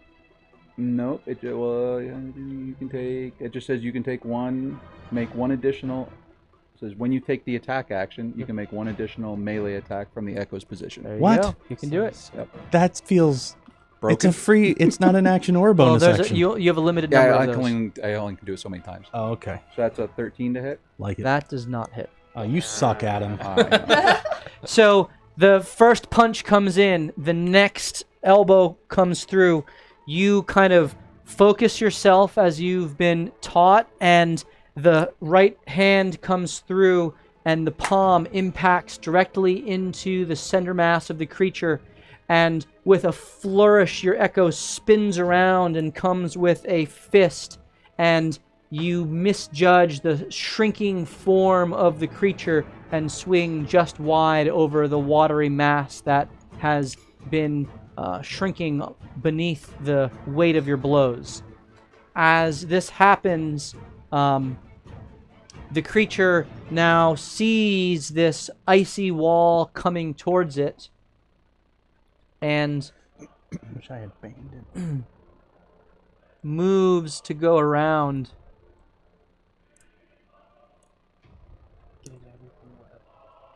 Seriously. And has to use a dash action to move through the table and get next to all of you. Does a 14 hit? Yes. You can take an opportunity attack with your echo. 14. I forgot that. Am I It able does to? hit. It does hit, in fact. Yes. Can I take an opportunity attack, or since You I was can behind the ice? You can as well. So that would be a 10. 10 damage. 10. So you continue with the radiant form just flash and boil off the water as you hear the sizzle as it is filling the air with the I like it. droplets of water which have been boiled away. Ray's too busy mumbling how that JB would do a form of ice, but wouldn't turn her hands into trees again. And And misses. and angrily misses. Mhm. Got it. So you do the ice, but you wouldn't do my hands. Well, because of the moving silent image, it had to go out of the way enough where it cannot take an attack against you because it had to use its dash action. So It'd get it is disadvantage now against. Ollie's turn. I'm gonna back up towards the doorway where we came in. You're gonna back up. That's not me. That's you. That's me. Yep. Not that doorway. The doorway where we entered the room. That one, yeah. Okay. And I'm gonna look at it, and I am going to Dissonant Whisper. Wisdom save. I have to roll a d4 and subtract that. Is that correct? No, that's Bane. Right, but he mind spiked me. Oh yeah, that's right. Before the end of my next turn. Okay. So that is That would be great. That is a 5. Yeah, that fails. So you're gonna see Oliver point the ivory crest at the wave, and just he's gonna whisper, like kind of almost to the blade, and you see almost this kind of wisp of, if words could have a visual, a wisp of words move towards it, and he's gonna call it, "You're nothing more than pond scum." All right, And he does 9 psychic damage. Nice. As the form shudders over the realization that it's but mere pond scum, the psychic damage reverberates through its watery soul, and he is thoroughly dejected. Dejected element. And must immediately use its reaction if available to move as far as its speed allows away from me. Away from you? Away from me. Okay. Morthos I know. and JB and Killian. You all get an opportunity attack because I may have unintentionally did something awesome. it didn't. It's moving. It's not moving of its Forcefully. like it's not forced out of the space. It It literally is yeah. moving of its own Right. accord. So you Come on, still guys. you get your opportunity Go. attack. Go. Roll Go. a 16 That hits. and 9 damage. 9 damage. I assume that Josephus sort of takes his left hand and attempts to splash the water, and it instead hits Morthos' cape. Oh, I wasn't ready for that. Killian. Neither was I. All right, and so you kind of Morthos looks at swing Ollie your and kind of goes, quarterstaff at it, and it doesn't really impact into its form very deeply as you get a little bit splashed by the water from JB's half-hearted attempt. You take off a glove, like old. All right, Ollie, well done. Killian, it is now your turn as it now has some distance from you.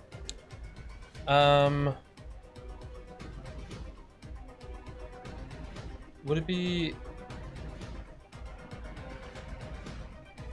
an action to light a torch? Is that or don't? It would be I would let you do that as a free action to light a torch. But then what you do with said torch could be an Burn action. the ship down. We're all gonna die. There is a fireplace. We have all died on a ship. Not all of us. Almost. Yanni didn't die. What are you doing, Killian?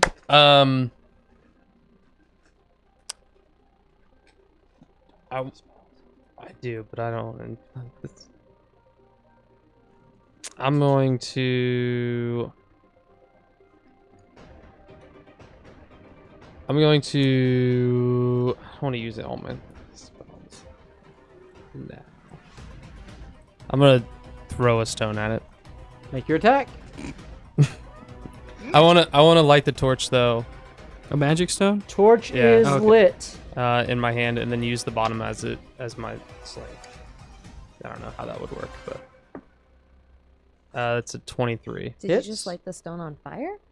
No, I did not. There's no, As the magically imbued stone reaches the form, rather than kind of absorbing it into its body as it has with these other bludgeoning attacks, the magical stone hits it and splashes the water outright, taking the full damage 5. of 5 points. But you get the sense that this attack is more effective than just slashing at it. Super effective. and I want to move back. Yeah. That's your full movement as you stand in the doorway with Oliver. Sweet. It is now Ray's turn. Come on, Ray. Kind of still muttering to herself about how JB wouldn't turn her hands Hold into trees again. She's gonna. How tall is that table? It's about 3 feet off the ground. So she could just kind of step on it. Yeah. How far away is the water person from the table? From the table? From He's the 10 feet back from the table. Okay, so she would like to walk onto the table and then Okay. jump off of it, screaming and hit it from So a high. roll an acrobatics check for To me get on the table? to see if you can keep it from crumbling under your weight. Ah, fair crap. enough. You are getting bigger every day. Tippy toe. Acrobatics, you said? Yeah. 13. Okay, and so you take a step forward, twirl around, you step up on the table, and you hear it begin to creak under your weight. And recognizing what's happening, you quickly rush across. It maintains its form as you jump forth and make your attack. Come on. Recklessly. Make the attack. Yep. Good choice. 17. That hits. Roll your damage.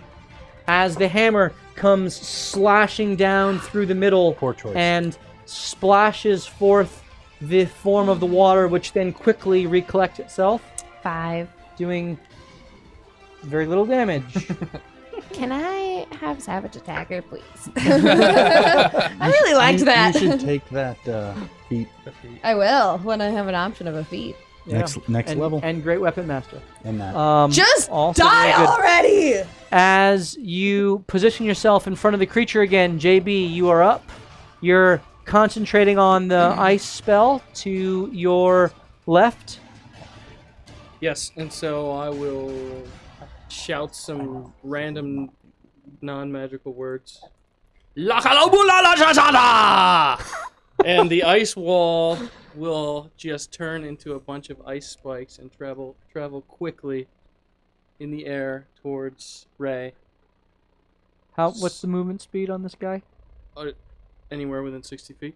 Oh, it can just move? That's my Okay, range. Yep. very good. And as it swirls around Ray, it will coagulate again into an ice wall in between the two of them, with spikes facing towards the ice spikes facing towards the elemental, and the wall will kind of block vision of the 5 of us. Okay, very good. I like it. That was pretty And that's- cool. Is that your bonus action That's to an move action. it? Alright, That's I your get action it. to move it. Okay, so the ice wall remains in front of the creature, kind of going out this way here. All right, very Like good. The words really sold it. To Morthos. The elemental. For sure. Morthos will tell his echo to run, whatever it is, 25 or 30 feet directly at the water elemental. Mind you, he's just kind of running on air, still 5 feet up. Yep. you know. So you see the radiant form put its Put its arms arms behind it. back and just kind of kinda- through the air, Cheating. run forward and kind of jump through the air with a foot extended out Yes. to Yes. just kung fu kung kick fu it right right through. in its watery throat, Beautiful. which doesn't really exist, but is what And you're aiming completely for. misses with a whopping 9. As the ice comes forth, you watch as it kind of reacts to it and recoils a bit, and in recoiling, the form kind of knocks into the wall and The illusion kind of Sorry. catches itself and readies for its next attack. Are you going to do Nope. another I'm surge? just gonna stay there. Okay, very good. As this happens,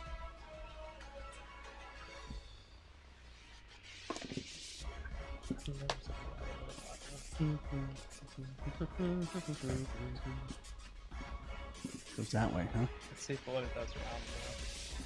Oh, yeah. I should have described it more. I was assuming it was like angular from Ray to whatever wall was next to him. This Well, is 15 feet. you could put it this way or that way. Either way, it would go around. Which way would you prefer it go around? Was hoping it was So from this way. So Yes, going this way. Okay. That's correct. Yep. So that hopefully it hits more of those before it hits me. Good Because I thinking. stood still. Stupidly. So it gets here and unable to whelm because it didn't get it back. It takes one slam attack at Ray and one slam attack at Morthos. Disadvantage. It's disadvantaged against Ray. I'm sorry, Oh, against Morthos. Morthos I because also- it is not attacking you. Take an opportunity attack as it passed my echo. Yes, you can do that. Come on. Morthos is a 15 against you. No, does not hit. As you see the slow moving watery fist come towards you, you just kind of duck past it as it How goes does he do it? past your head. As you invoke the attack of the echo, I was an 18 to hit, which hits. and I rolled a whopping 1, so 5. All right, and you are just know. plugging away at this guy. Two hits. You rolled a 1. Ray, the next attack against you is cocked. That is a 21. And so you take 10 points of bludgeoning damage, halved down to 5. And it is now Ollie's turn. I think I got this. Give me a word. Okay. I think I am going to viciously mock it. Okay, Wisdom save. that is a 12. Does not pass. All right. And that's 1 psychic damage. What? You continue to tell it it's just a Yeah. part of a water pond? This time I think I'm Pond going to go with... Actually, pond scum's too good for you. You're like evaporated pond scum. Its form shrinks a little bit. And Under the weight of your insult. it has disadvantage on its next attack. All right, very good. Are you staying there, Oliver? I am going to move myself towards that fireplace. Wait. Oh, that's the fireplace. Yeah. No, I'm going to move myself towards the rugs and all that crap. Yeah, that away. Back. Hugging the wall. Yeah, right there. All And right. I'm going to bonus action Mr. Killian. Mr. Killian, hit him again with that rock. You can do it. I believe in you. Right. You have a bardic inspiration which lasts 10 minutes. As you are now up, Killian. Which I get to use that for what? Is it again? You can add a d6 to basically any roll. And you can choose to do so after you make the roll. Gotcha. Except it's not a you can't Not do a it to damage, damage. right. So attacks, saves, Yep. skill Ability, checks. attack, or saving. Okay.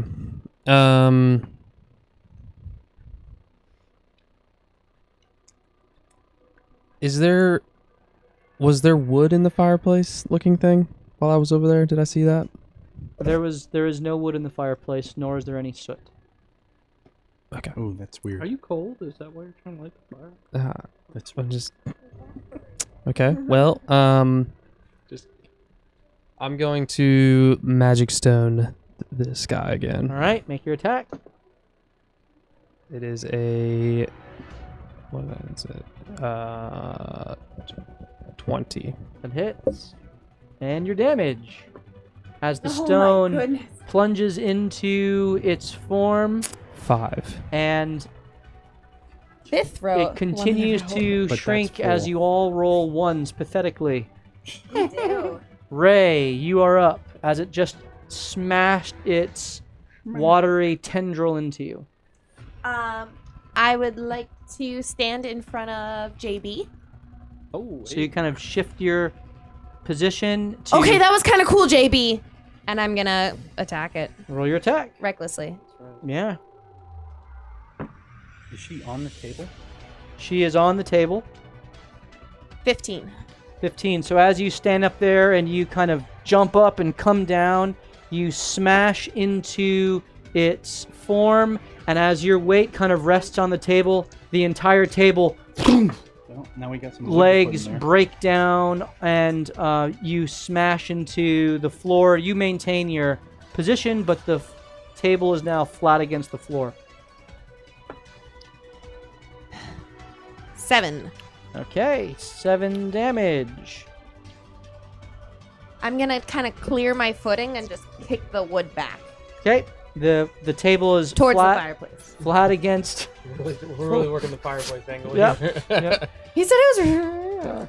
Ray doesn't know. With- She's just with no clearing soot. her footing. It could be secret. JB. It's a secret. Secret tunnel. All right. Do I see any magic stones?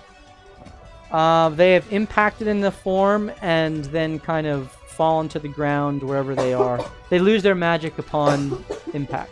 They do. They do. The stone. Do I see one in Killian's hand? You do see one in Killian's hand.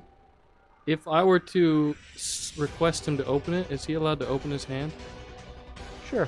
and not hold it? I will say, I say, Killian, open your hand. I need the rock. And I will cast Catapult and launch the magic stone at the elemental. Okay. So deck save. I like it. As I raise my hand up, the stone raises from his hand and flies directly And that's a at 10. the head. So he failed it. He will take. I don't know if he takes any magic stone damage, but he takes. He does. He'll still take magic stone damage. 48 plus magic stone damage. Holy crap. How did this Sure. work? I'll allow the This is like the greatest alley-oop we came up with. Speedball creativity special. there. I'll let it That's a go. level 2 spell. You know? So I magic love stone it. is typically a what? It's 1d6 plus 4. So it would just be a d6. So 4d8 plus 1d6. 23. Well, most of it's bludgeoning, but the 4 is magic damage. 24 damage. 24 damage. Yep. Okay, I will say, again, because of the creativity of using the stone, the magical effect goes That was awesome. forth and smashes into the body as the stone is almost split into multiple parts, and there's the splash all back as it hits. The back is blown out, and the form seeks to come together and just dissolves into a puddle. That was awesome. That was a great. JB falls to his butt on the ground. Ooh, Did you guys know that would happen? that was a lot of work. That was a good job there, sir. I saw your rocks hitting, and I thought, hey, I could probably make it go a little faster and maybe do a little bit of damage this time. Instead of throwing around a fake ice wall, that's the ice wall. I make it pretend to melt into the carpet. And so it pretends to melt into the carpet, and as the real water has soaked through the carpet, and you all stand now with the room at your disposal, we're going to pick up there next week as we continue searching through this derelict pirate Mugatu. ship. Can't turn left. Hansel, he's so hot. All right, so thank you for sticking around with us and enjoying this episode as we got into Serloon and the Sembian port city that it is. So we would hope to see you next Tuesday night at 7:30 Eastern when we continue our adventure and we give away some more stuff. Congratulations to those of you who won tonight. We'll have a brand new set of giveaways. Thank you for the subs that we got as we continue to move closer to giving away that awesome dragon. And we hope that you'll join us again when the story continues next Tuesday night at 7:30 when we all continue to loot, die, and repeat. Good night, everybody. Cheers. Good night.